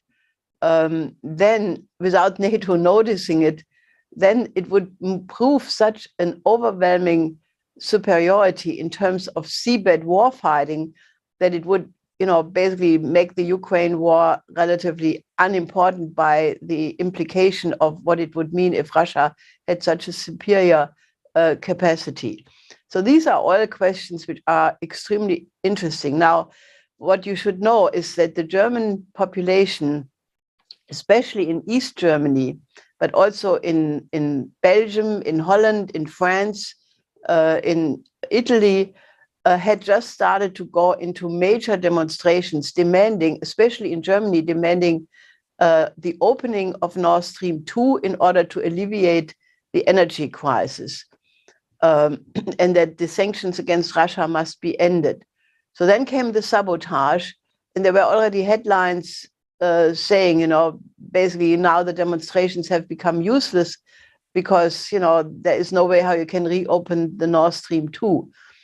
But now there is the overwhelming suspicion, and I saw another poll that 90% of the world population, at least as it reflects itself in the social media, believe it was the United States. So that has, again, incredible implications, because if the demonstrators basically perceive that, I think that the general assessment that Germany is the very last country on the planet which will go into a revolutionary mode. And unfortunately, up to now, Lenin was absolutely correct when he said, if the Germans want to make a revolution and they want to take over the main station, they buy a railway ticket first before they enter the main station. That was for sure true. But I'm quite certain that this is now happening because, Germany is collapsing. We will lose many small and medium industries. We will lose all energy intensive industries. And that will mean, loss of millions of jobs. And, I really think this is a situation which is becoming absolutely ripe for the kinds of proposals which, we have been advertising. A new Bretton Woods system to totally reorganize the bankrupt financial system, to establish a new security international order based on the traditions of the Peace of Westphalia, which means that the security interest of every single country has to be taken into account, and that security only functions together with development. And that happens to be also a proposal by Xi Jinping, who proposed the Global Development Initiative and the Global Security Initiative. And many Chinese have pointed to the fact that the two have to go together. So I think if we could organize a growing movement of elected officials and other concerned human beings to demand a new paradigm, because we have to leave geopolitics. I think a continuation of geopolitics, is possibly leading to the extinction of civilization, or at least the consequences as they were described, 5 billion people dying. But there is no guarantee that anybody would survive a nuclear winter. So I think we have to have an international discussion that geopolitics must end, that the idea of a shared community for a joint future of humanity, as Xi Jinping is calling it, a new relation among nations, that must be discussed, and it must become a chorus of voices, demanding this.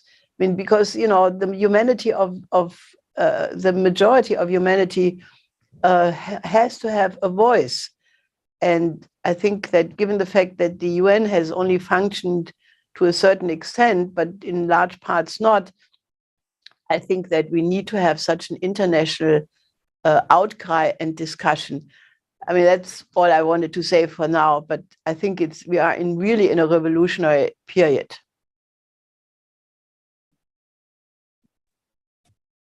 Bueno, muchísimas gracias, Well, Helga Zepp-LaRouche. Thank you very much, Helga Zepp-LaRouche, for your comments and assessment of what is happening and the optimism which you always bring to these discussions based on solutions you offer to the worst problems we have seen in our lives and perhaps over recent centuries.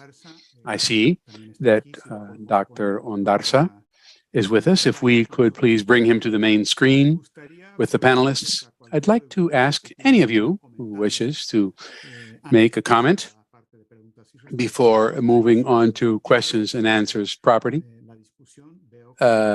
regarding the discussion. I see that Dr. Ramatar raised his hand first, so you may go forward. Okay.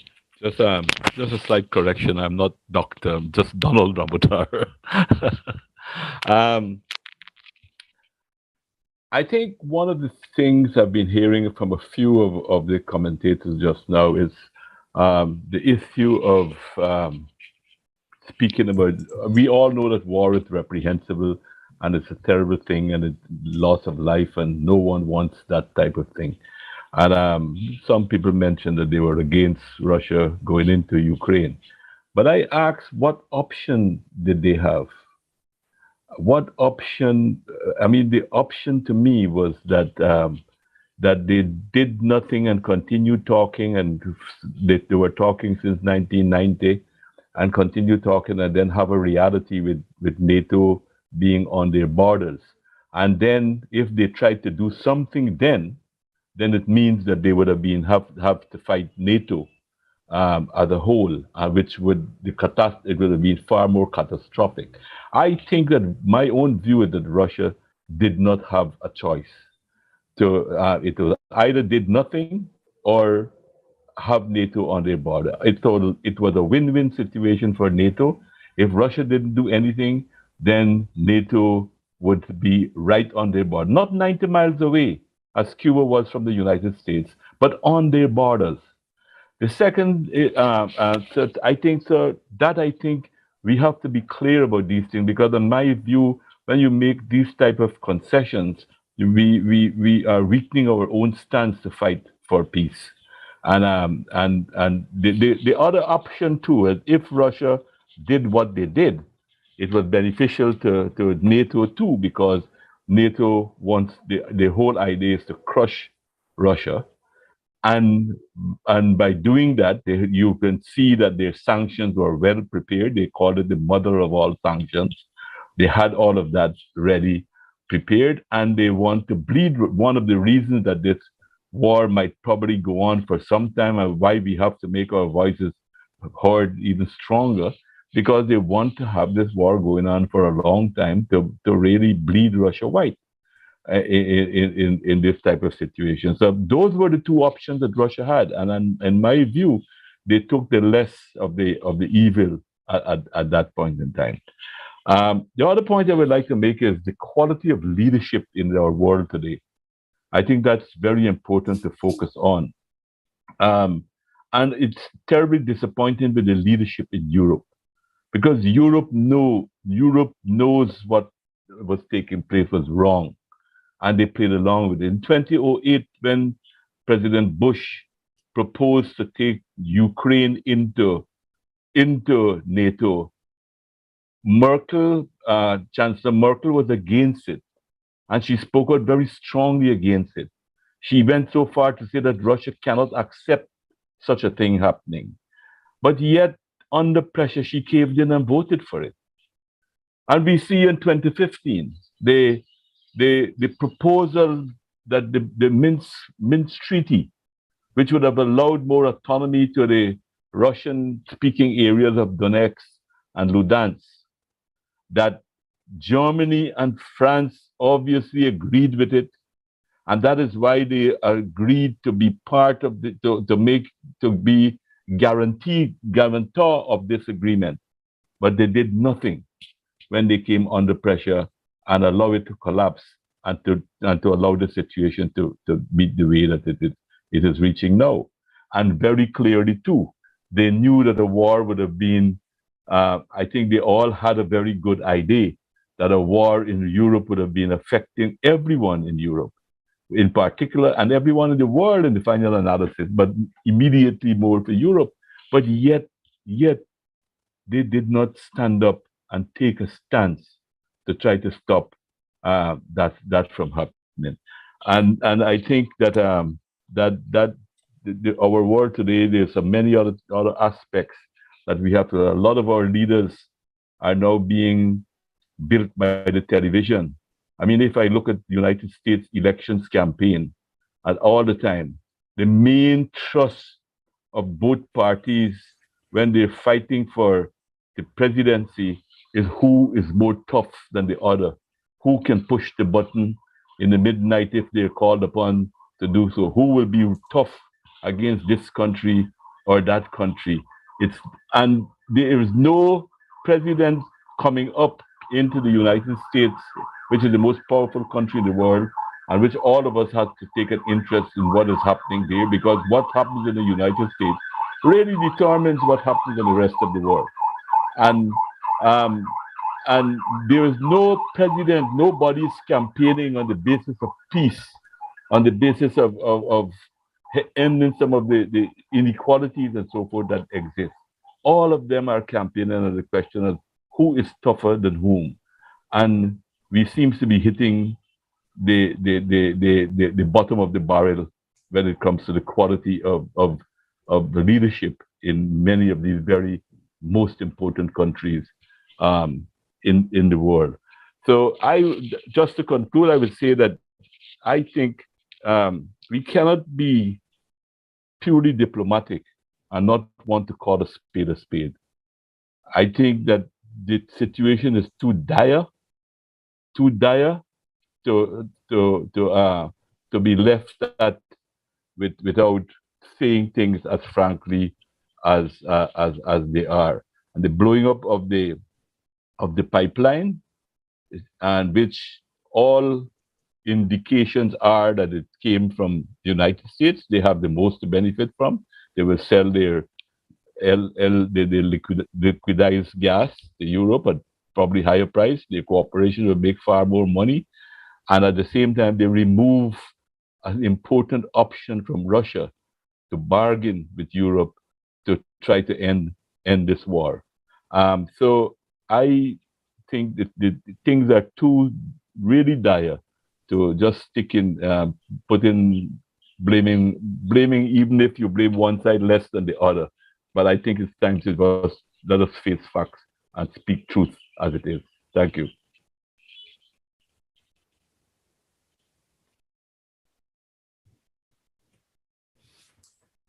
Totalmente de acuerdo. Muchas gracias. I agree completely. And thank you very much. Keeping in mind what Helga Zepp LaRouche was telling us about the revolutionary sentiment growing in Germany and other countries, clearly the movement towards an agreed solution with Russia to solve the natural gas situation, we must wonder whether what happened with Nord Stream may not be the mother of all sanctions. I see Maria de Los Angeles Huerta and Diane Serre have both raised their hands. I would like to recognize Ms. Huerta. Just, I would like to briefly revisit what was said about most of humanity must find a voice, and what you were saying about this revolutionary moment that we are living, as exemplified by the events you brought up. I would like to think aloud or collectively, how can we join into the dynamics of this global virtual process through these kinds of media, if we might imagine, conceive a way in which, and I know that this effort is part of that, to interconnect with each other globally. I wonder and ask you also if these efforts might not also extend to others who have been voicing from nations and organizations various concrete initiatives. I think that part of the problem is the invisibility that as a world, as citizens of the world, and also representatives of different nations, we have we face against this brutal global hegemony that the powers that be.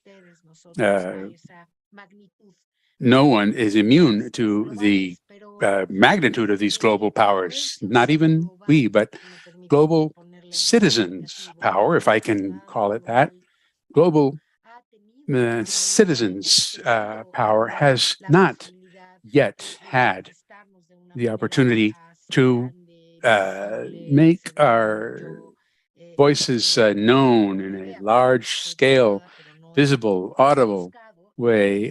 It's an idea that I have been looking into and have not found a way to bring us together at that scale.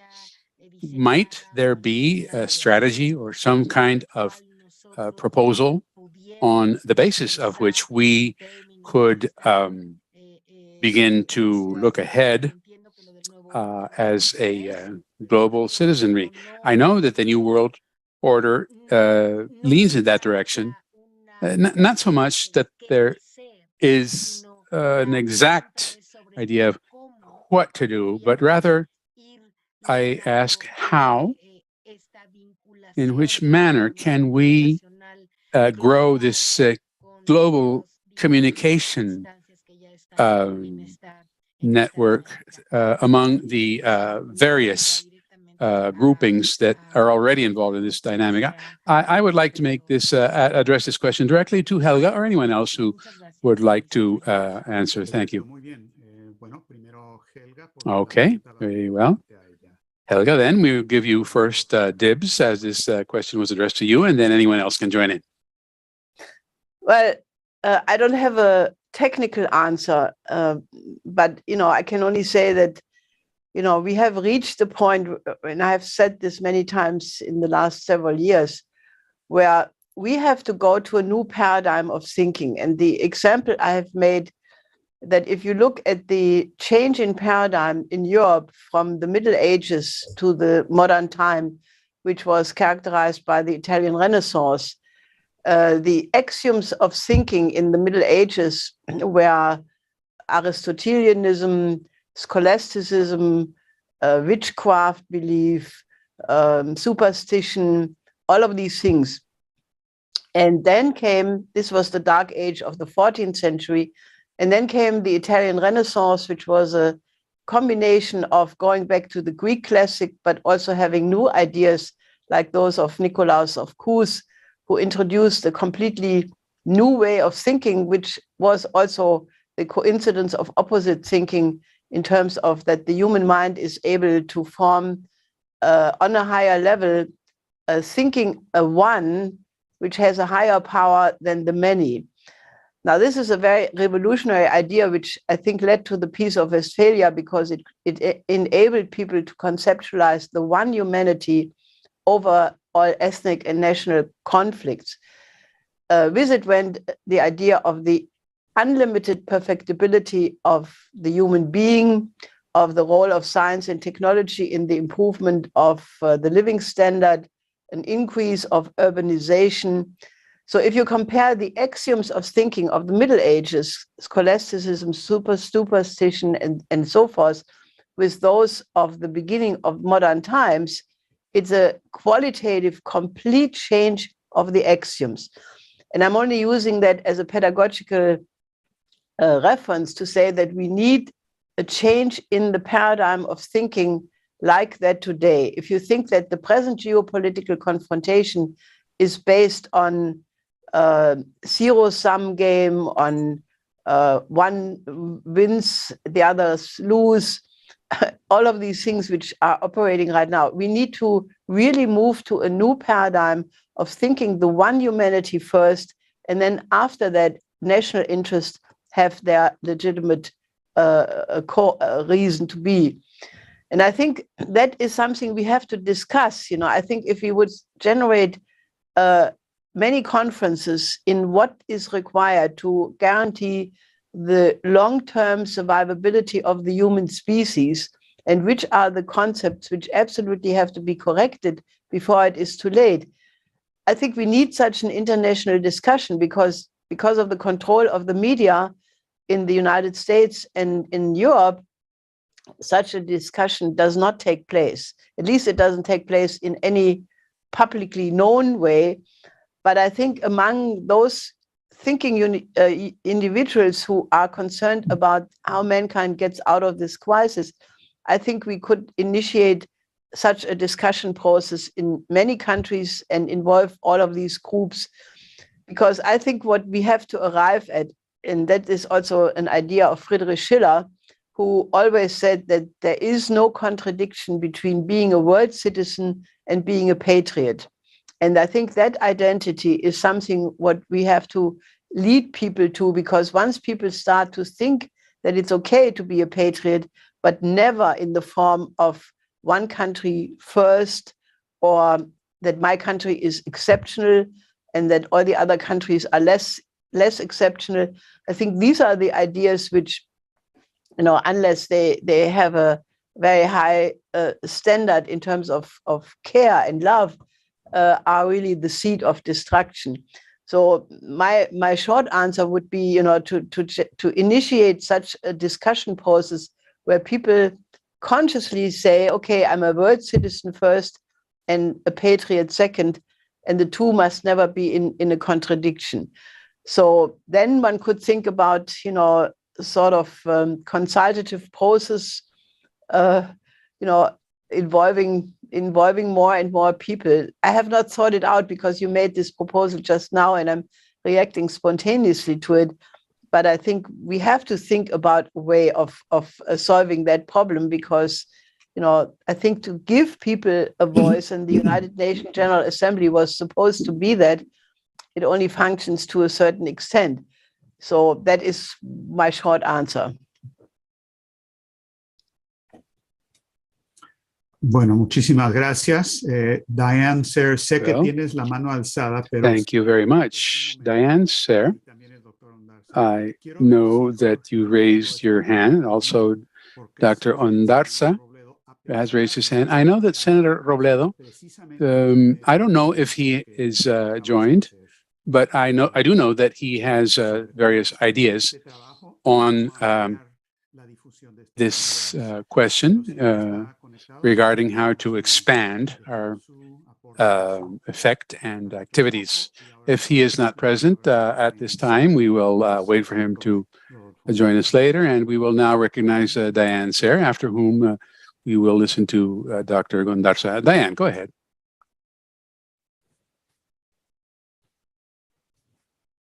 ¿Estás ahí, Diane? Estabas aquí. Are you there, Diane? You were with us. You may want to unmute.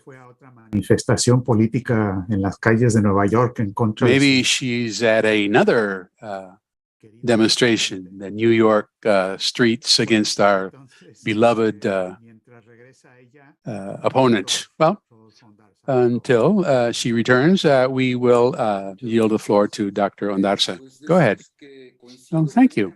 I must say, I completely agree that there is a spirit that revolutionizes conscious away from the generalization of war and violence and the systematic violation of human rights of people and nations. We see this in the response of peoples that awake and rise up in many parts of the world. They are not asleep in their opposition to neoliberal colonial imperialism. Awareness, then, is one of the answers or solutions is to raise awareness of this reality. That might be an answer, and I insist that one of the ways of carrying this philosophy of life forward that we seem to agree on is through the creation of an international organization. We could change the name. We called it Society for World Peace and Development. So health and society for peace and development. We also may, through international medical associations, reach out, have to point out the risks to their life and their health involved in a biological, chemical, or nuclear war. We are working on that already. So I invite you to consider this as one of the proposals that we can take up at once, because as you have said, the risk of the extinction of the human species is a present danger. Thank you. Let's see if Diane has joined us again. Diane, if you could chime in with what you would like to say. If not, we will entertain questions that have been arriving. As moderator of this discussion, I will indulge in my own comment on what Mr., not Dr. Donald Ramatar has just expressed concerning the lack of leadership in key countries, including the United States. I'd like to speak of the United States because although it is true that since death of Franklin Delano Roosevelt, with very few exceptions, we have not had that kind of leadership in the White House. Nonetheless, it is worth pointing out that the United States did generate throughout its history on the basis of visceral hatred of everything British imperial, because we were born in history as a rejection of the British economic model by what was called the American system of Alexander Hamilton, which rejected speculation and promoted industrial development. We have had extraordinarily important moments that can be revisited. We saw this with Martin Luther King, and very, very especially what Lyndon LaRouche represented. The most important and correct, or most important and accurate economical forecaster in recent times, who pointed towards what Helga just described, a renaissance as great as the Golden Renaissance. And Mr. LaRouche, as has been noted, was rewarded by being sent to jail. But this has not silenced either him or his ideas. In this regard, I believe and insist that there are many possibilities in the United States itself, as the case, as Diane Serra's campaign exemplifies, to bring out the appropriate interlocutors we need for this discussion. So now we have a number of questions to each and all of you. I got a written question from Representative Science. I don't know if you have seen it, Gerardo. Do you have that there?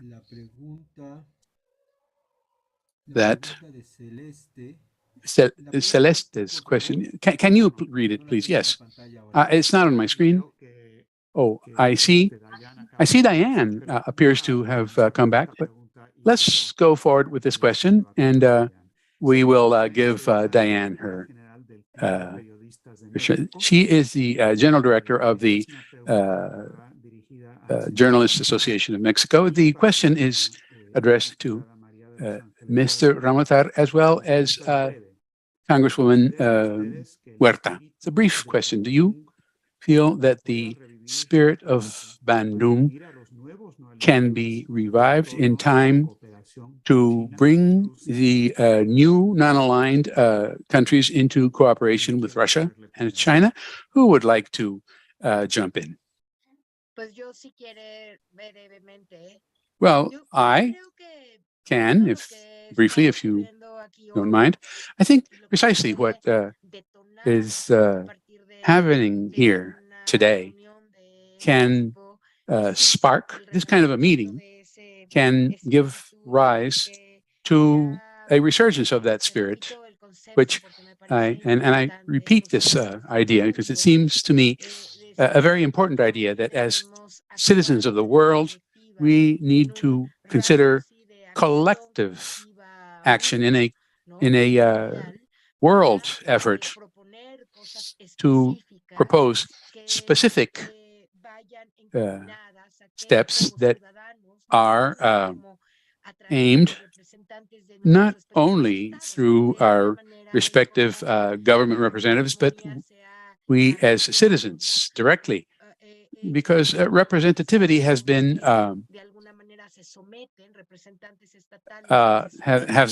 delegated to those who present themselves for representatives, and it has been very difficult to get around this. Only until now, when our current president had the strength of facing off the general consensus of UN, whereas our previous rulers or presidents have been submissive to global dictates. If we, citizens of the world, not just as citizens of each of our countries, but as partners in this worldwide dream and growing common ground, I think that your participation, which Helga has highlighted, what is needed is to begin to create strategic associations with states, which may join this effort by world citizenry. I think this idea of a global citizenry may be a form of expressing the spirit that that our dear friend Celeste Grub, the chief of the Journalists Association, whom I know, and in this way we may begin to assemble various paths converging on the realization of this project. Thank you very much. Thank you. And Mr. Ramatar, were you going to address this question? Well, I don't know if we can have a organization of that nature to be reborn in the same way. You recall at the time when an online movement was creo que estamos teniendo un problema de sonido. Hay una interferencia, creo, como I believe we have an audio issue, Mr. Ramatar. There's some interference. Could it be related to the equipment you're using? Yeah, it is. Okay. Yeah, you know, I'm in a tropical part of the world and it's very hot. It's an old fan that's making the noise. I don't know if we can reproduce such an organization. You got to remember that when it was formed when the colonial system was just breaking up, and you had people like Jawaharlal Nehru, Kwame Nkrumah, and others like them who sought to bring, and then it eventually grew. But then after the collapse of the Soviet Union, that also collapsed. My own view is that the main thrust should be, how do we organize within Europe itself? I think Europe has a very key role to play in dismantling of NATO, because in my view, NATO is not only existing to defend the member states that it is in, but in my view, NATO has become the main instrument for want of a better word, the colonialization of Europe itself. That is why NATO is very strongly opposed to Europe developing their own army and getting some of their own independent type of institutions that can help it to stand up more firmly. And that is why we only have glimpses sometimes of resistance that generally crumble under the pressure of the United States, which is so very powerful. And I believe that the dismantling of NATO is a combination of fighting for disarmament. I think that struggle should be revised, first of all, against nuclear disarmament, but then general disarmament. And that will involve a lot of the developed countries more than the developing countries, I think. The developing countries, yes, but I think the consciousness and the danger is more recognized in the developed countries, and it has a greater possibility of it being a success there. But NATO is also an economic tool of the United States to keep in bondage Europe at their coattails, and that is why they have done what they have done, and has led to what is happening in Ukraine today. So I believe that you have to have a movement more led by where the initiatives will be more taken by the masses in the developing world. And I'm very happy to hear what is happening now in Europe, and that hopefully, if that is probably given proper direction, it probably can develop in the direction that I hope it can do with a breaking of relationship with NATO. Thank you. Perfecto, muy bien, muchas gracias. Veo que Diane regresó. Fine, thank you very much. I see Diane is back. Let's grab her before she hits the campaign trail again. So, Diane, I'd like to read to you a question that was aimed mainly, addressed mainly to you, which has to do with what you meant to, and this is Mino Gavancho, who is National Secretary for political training of the Christian Democratic Party of Peru. He asks the following: which should be, in your opinion, the U.S.'s approach or orientation towards institutions such as the Chinese Belt and Road Initiative and BRICS, in light of what a great benefit it would be for Latin America to establish greater commercial ties with the Eurasian world, but also being unwilling to sacrifice relations with the United States.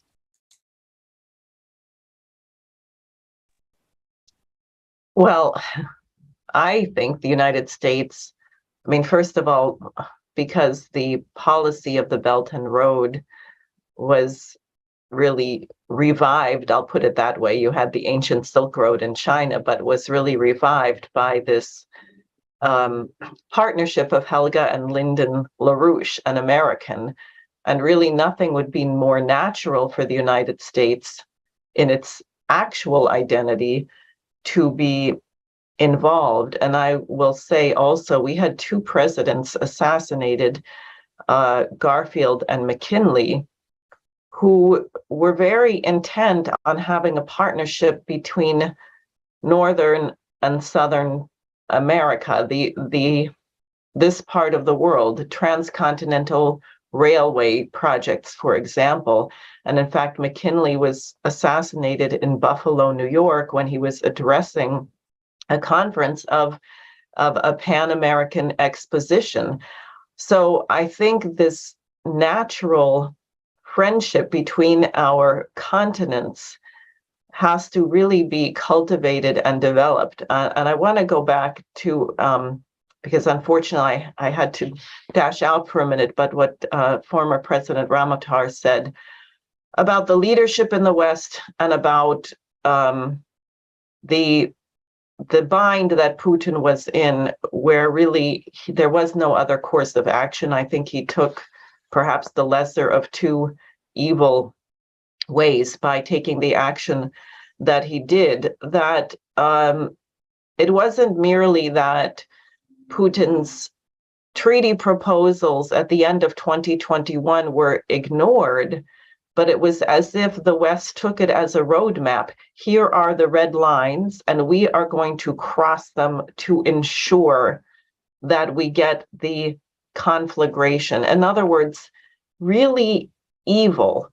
And I say that because I think to get the change, and this goes in part then what with Helga said about the Italian Renaissance, the transformation between the way people were thinking, the superstition, the backwardness, the toleration of unbelievable corruption and horrible axiomatic assumptions about the nature of man, to the transformation and the Renaissance, that part, I think, of what causes the change is when people really recognize how evil something is, where the stench of it, in a sense, becomes the strength of your inner core to transform it, to change it. And I'm hoping that we are rapidly approaching that point in the US and Western Europe. I also want to say, just I'll try and be very brief, but just so people have a sense of the United States, which stamps all over the world talking about so-called democracy.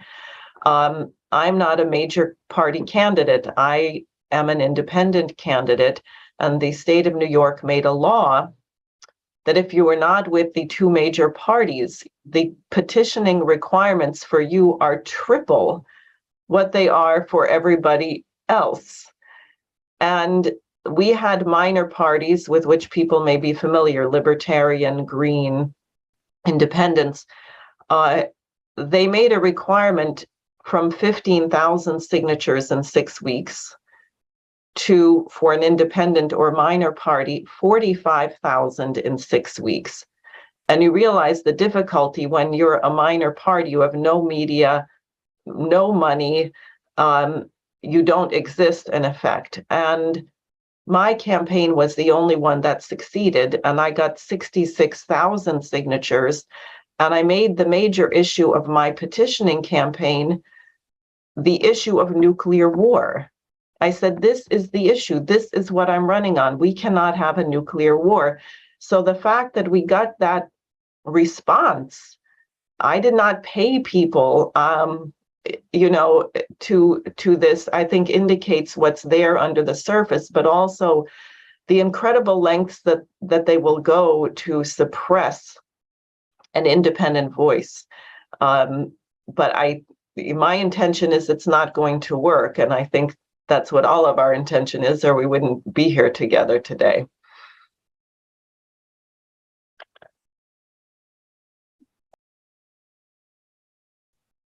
Muy bien, muchas gracias. Very well, thank you. I see we've been able to reestablish a connection with Dr. Robledo, and I see Mr. Robledo is in a vehicle. I hope there is a driver too, because if it's one of those automatic self-driving cars, I would not recommend that. So I hope you've been able to hear. I would like for you to respond. I don't know if you heard everything.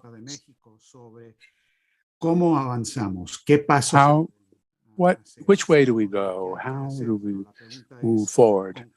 The question is concretely, specifically,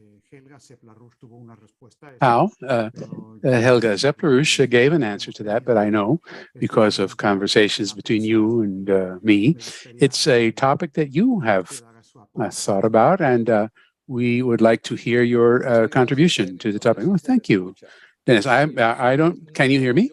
I unfortunately I had to go outside for a while. I wasn't able to stay all the time, but the opinion you're asking me is about what exactly? The exact issue of the confrontation in Europe, this war, or is it something that I haven't heard? Comments? And if you could give me a little bit of background, please, I would be glad to.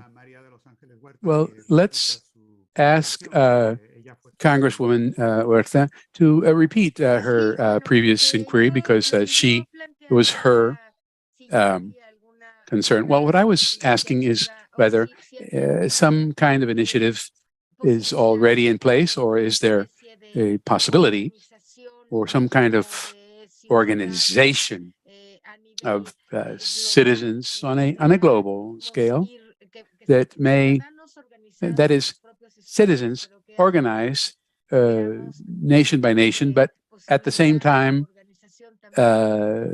with capability of global, obviously for now in virtual capacity, to begin to assemble, to configure a force and develop the capability, as Helga was suggesting, to participate in various global spheres or venues such as the UN. So the question more or less was aimed at whether there are any specific proposals on the already on the table of some kind of organization that we could project world on a world basis to grow this wish we share of perpetuating, of developing, growing the stream. This forum, this debate, this discussion, of course, is a step in that direction. But I was wondering if anything else is going on in this sense, and where, well, in that regard, I would offer the following suggestion. I may be over optimistic, but it's something that we might think of. A first impression I have is that in the framework of this work, war and its immense risks, we've been waking up a growing portion of the world population that demands an immediate solution, which is occurring now. Unlike the first few weeks, where there seemed to be the first period where there was this kind of indifference, I think that the response from Europe is vital, and I have discussed with Dennis the possibility that we could here in Colombia we would commit to participating. I'm speaking for my party, the Dignity Party, but we have friends and associates worldwide, and we would work on a very elemental proposition. The more features or elements we add to demands and programs, the more difficult it is to reach universal agreement. But I would suggest that we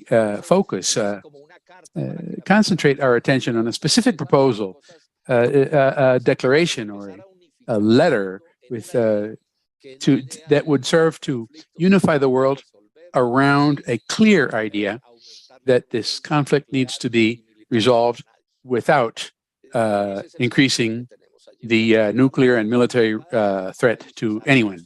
That is, to offer guarantees to everyone, Russia, Ukraine, every country involved in this problem, that the situation can be addressed by mutual agreement without increasing the risk of nuclear war. And that's the baseline I can think of, and it's possibly worth exploring. I don't know how well we can mobilize behind this in each venue, in each location.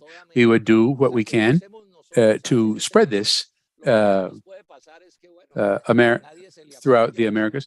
The worst that can happen is that no one signs up and it fizzles out, but it could also occur that we experience a multiplying effect because it is harder and harder for the globalists to hide the truths. Europe is facing very, very dire conditions. I think awareness of this is increasing, so it might be worth evaluating. Not sure, Dennis, perhaps you could produce some kind of evaluation or something that we could consider in, say, a couple of weeks, not just we of us gathered here together, but from other regions of the world, Spaniards, Europeans, around clearly focused ideas that can be addressed at once and to be addressed in a larger context. We are, of course, there's very few of us. We are not a great power, but if each of us carries out our specific tasks within a very specific and democratically defined goal that we can agree on, I have some optimism that we can find those who would join. And it's the kind of thing that if it gets going, could have a snowball effect that may... I was just asking, if I may just answer quickly to what Jorge just said. If aside from this call to world citizens against war, if we could define 4 specific points, for instance, the issue of nuclear disarmament or citizens' participation, or the promotion of national organizations, could be made more attractive as a draw in a broader variety of associates. I see Helga raised her hand. If you would like to speak, go ahead, please.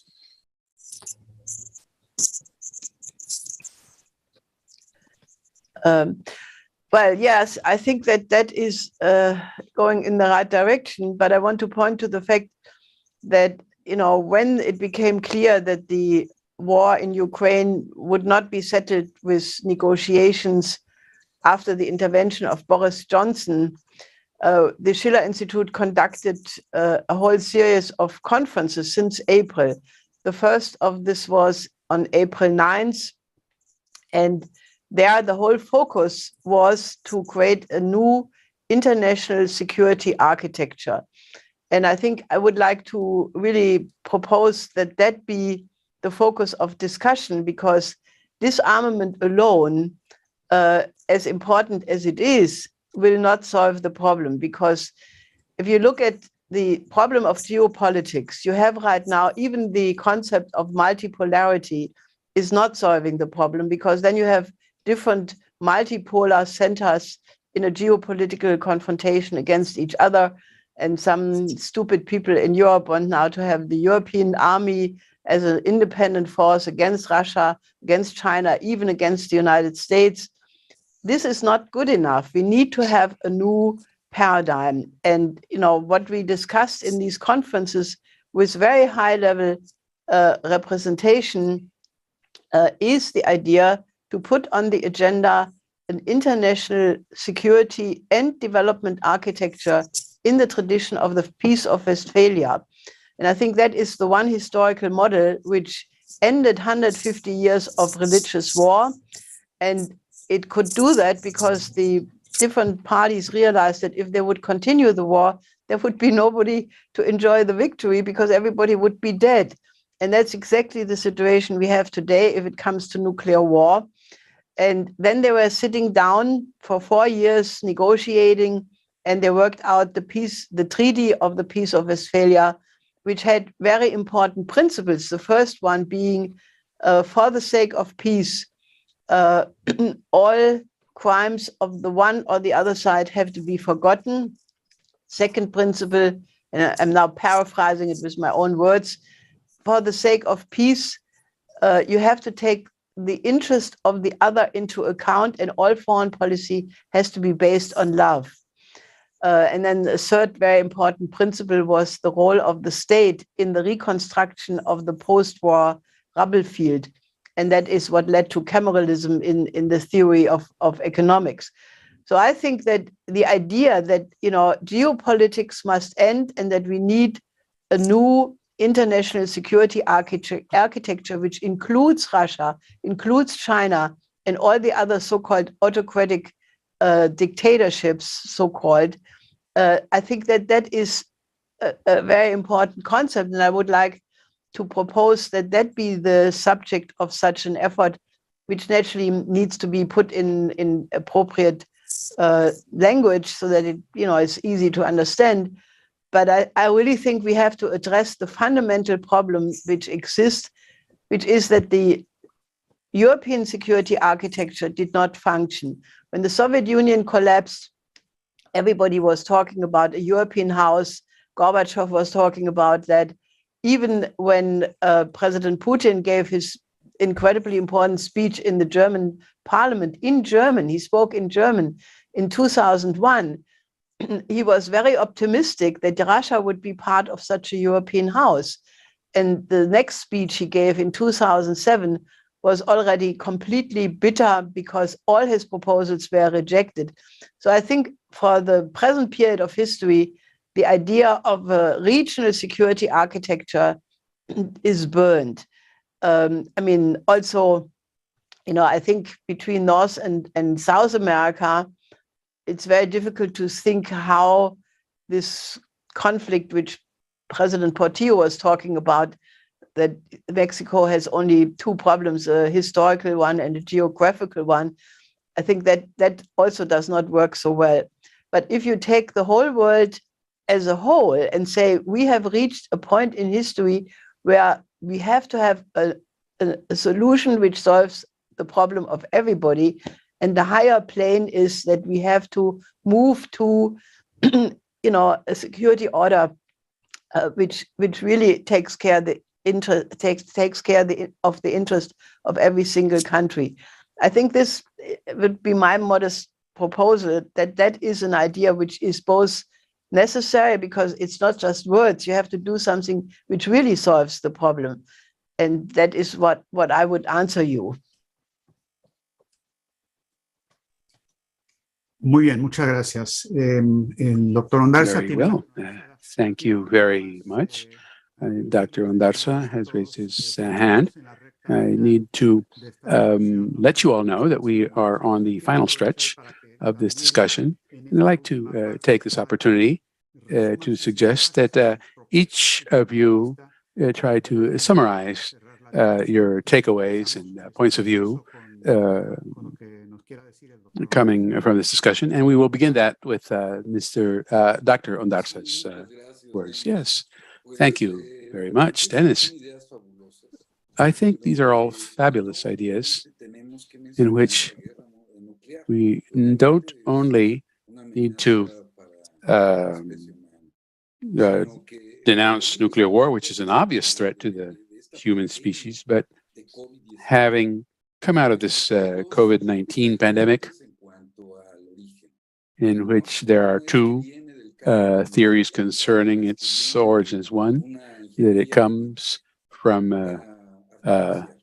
bat origins, and another that it is artificially engineered. So whichever the origin of this pandemic is, there is an tremendous amount of deaths worldwide. So this is an economic, has produce an economic disaster. So I think that we need to focus not merely on the danger of nuclear war, but also a war with biological weapons, which are also clearly on the rise, and it may potentially be an even greater danger than nuclear war because it knows no borders and can affect anyone. It has no limits. So, therefore, and pathogens can be spread with reinforced capabilities that would lead to vast mortality among plants and animals and our whole Earth system. So we need to underline and stress that it is not merely the nuclear danger, but these other factors as well. On the other hand, also, we find ourselves muzzled in the dissemination of our ideas, but the journalism associations have helped as far as possible to overcome these informational barriers. So I believe that it would behoove us to reach out to communications and social media, which have been growing and developing apace. And as Congresswoman Huerta has pointed out, in Mexico, there has been a years-long process of involvement of social networks, YouTubers, and so forth, and it would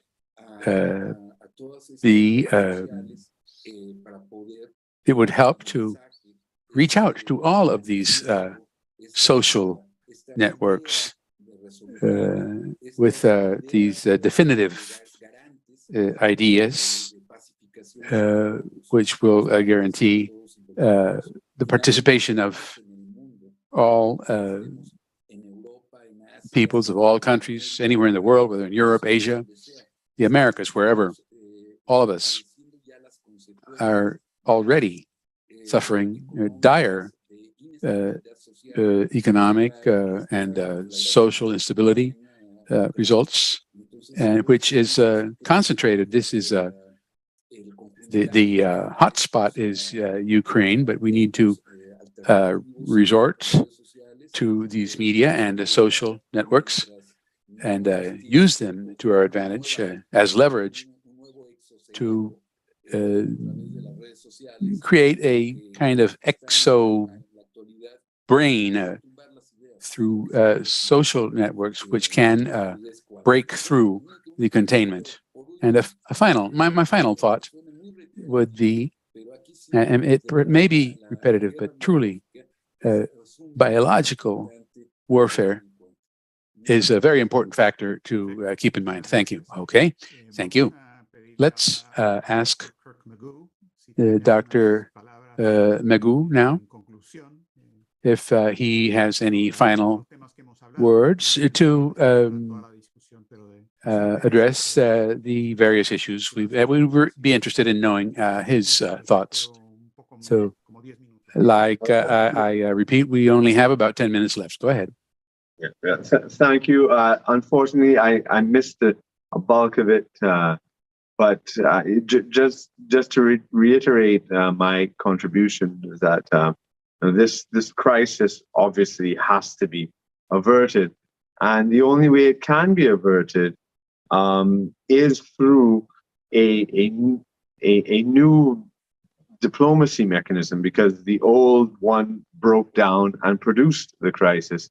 So it's a great opportunity for us, because it cannot only be a new diplomacy mechanism. It has to be a new global political mechanism, an economic one, and a social one. And we see the ingredients of all this developing already in existence, whether it be the Belt and Road Initiative, the Shanghai Cooperation Organization, the emerging non-dollar trading organizations with Iran, Russia, China, India, etc., the BRICS nations, and that the international architecture which we've been wanting in the third world movement, the Bandung, the non-aligned movement, for decades, this tragedy, this disaster, this impending disaster, may be the point for us to realize the new order and just order which we would like, and I would be willing to work with all of you here to help realize that.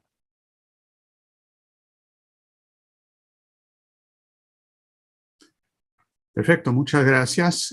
Diane Sayre. Great. Thank you very much. Diane.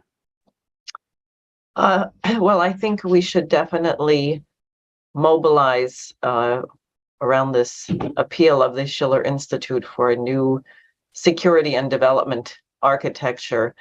I also would like to do everything possible to strengthen the obvious, what should be obvious ties between the United States and the southern part of the hemisphere here. I think that part of the reason there was such sabotage preventing the transcontinental railroad, preventing the Pan American development, because it would be the obvious bulwark against British imperialism and those approaches. And unfortunately, at the moment, the leadership of the United States has succumbed to the imperial outlook. But I think the danger that we are facing right now may be the thing that causes people to come to their senses. And I just think it's an open question on whether it will be in time. Thanks. Muy bien. Diputada Huerta. Yes, Congresswoman Huerta, please. Yo insistiría en I would reiterate my willingness to join with you in the idea presented by the Schiller Institute, but very specifically including a concept of organization and global organization and mobilization towards achieving a kind of collective action and definition of goals and objectives. So the overall architecture of seeking the structures described and proposed by Helga, because solutions at the world level have not yet reached a level of being addressed globally, and we should seek broader venues and platforms from which to spread this idea. And again, my deep gratitude from Mexico and greetings for inviting me to participate. Thank you very much. Senator Robledo, any comment? Yes, thank you, Dennis. Well, first of all, I would particularly like to thank the Schiller Institute, Dennis, and everyone who became involved in the events today. And I greet this success that for me, I am very happy to hear. I think it was an important event, a very successful event. I couldn't hear everything, but as far as I could hear, there is so much agreement. Audio interruption. Interpreter's apologies. Questions that we need to ask ourselves, or so we can bring this to fruition. If we just talk, okay, great idea, okay, goodbye, see you later.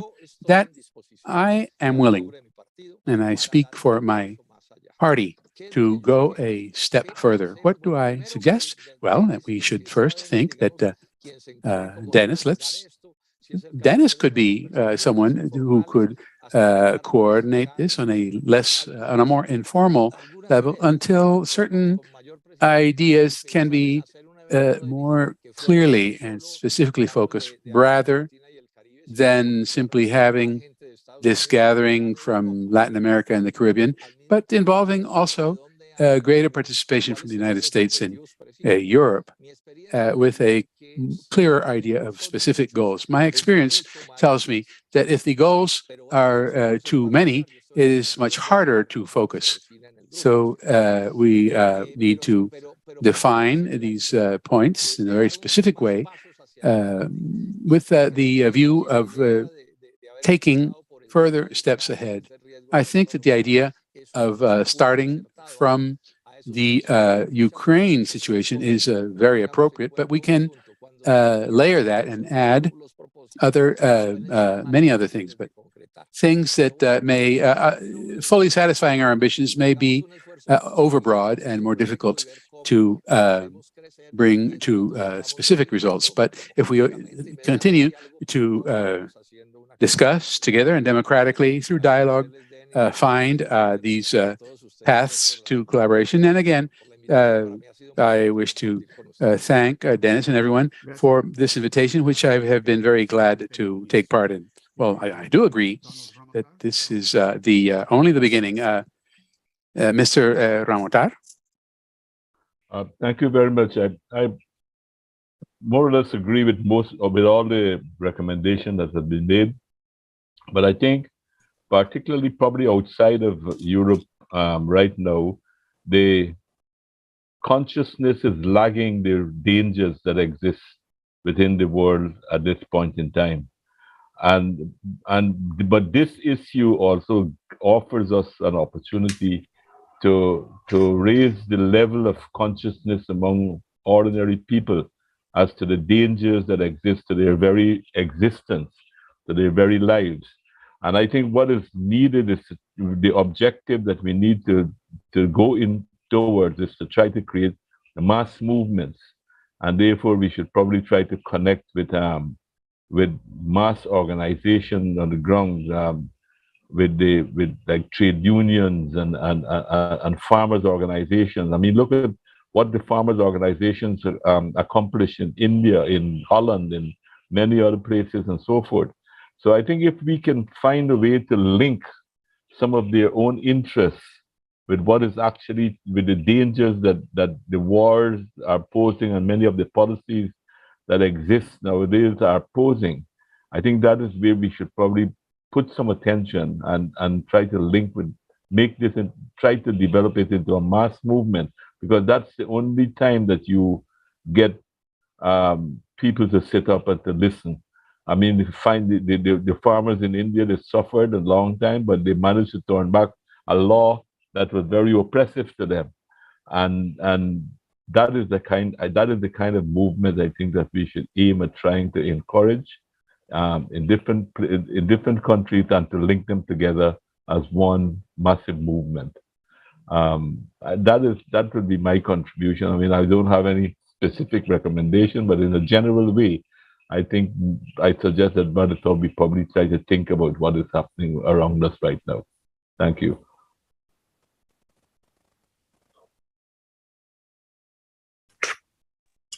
Muy bien, muchísimas gracias. Very well. Ahora Helga Zeplarush. Many thanks. And now, Helga Zeplarush. Tiene que prender su micrófono, por favor. Would you unmute your microphone, please? Okay. I think this can be really the beginning of a very, very important initiative, indeed linking the many initiatives which are already underway. I think we should move fast because, you know, the farmers in Germany, for example, I mean, they are really convinced and they have told us in absolutely unmistaken terms that they are being the target to be extinct. You know, in half a year, you will have not farming agriculture in Germany anymore. The same in Holland. Holland is one of the, I think it's the second largest exporter of food, and they're shutting down agriculture. I mean, people don't know about it. I think the incredible advantage we have as the Schiller Institute and people working with us is we can make sure that the different segments of the world and of the even segments of economy can find out about what is the other's problems, because the reason why all movements in the past have not succeeded, people were single issued. You had the Lebanese standing up many decades ago, and then all the Lebanese worldwide were mobilized. Then it died down. Then it was the cause of some other group. And I think we have reached a point where we have to make sure that, and it's very difficult, because to get simple people to take the cause of humanity as a whole is a huge mental step. But I think it is that step which we have to have in mind, which has to accomplish, because if we want to accomplish a situation where people think of themselves as world citizens first, the one humanity first, and then whatever other particular interests they have, it's only that way how we will be able to put together all these different segments of society. So I think that having that in mind, that we have to have a new movement of world citizens, I think that is what should really unite all of this effort. And I can only say we are heading towards weeks of mass unrest in Europe. I think the more people from the developing sector would intervene in Europe and help these poor Europeans who are completely with their nose on the ground, to really understand what is going on, the better. So I'm really calling on the global South to help, because the Europeans, because of various reasons, they are really, Germany will be the biggest victim of all of that, but people don't know it. I mean, in the West, in East Germany, it's completely different. In East Germany, people have no problem to see that Russia was forced into this war, that the whole demonization of Putin is part of the information war. But in the west of Germany, it is very much that they are in the pocket of this present war effort. So I'm really asking to have as much interchange and help. In any case, there are many subjects such that we can discuss. But what I want to say is we have to move fast. This is a moment. The window of opportunity is not yet closed, but it's not going to be forever. So we should really be fast.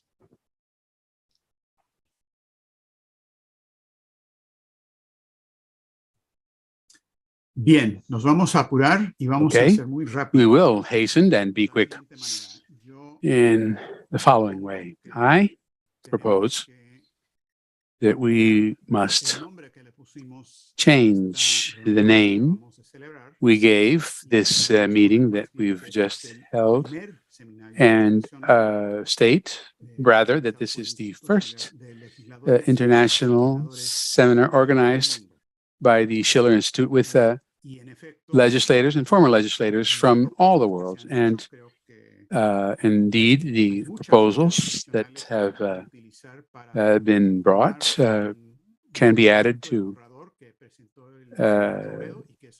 the draft declaration presented by Senator Robledo, which can serve as a framework to go into an expansion of all of the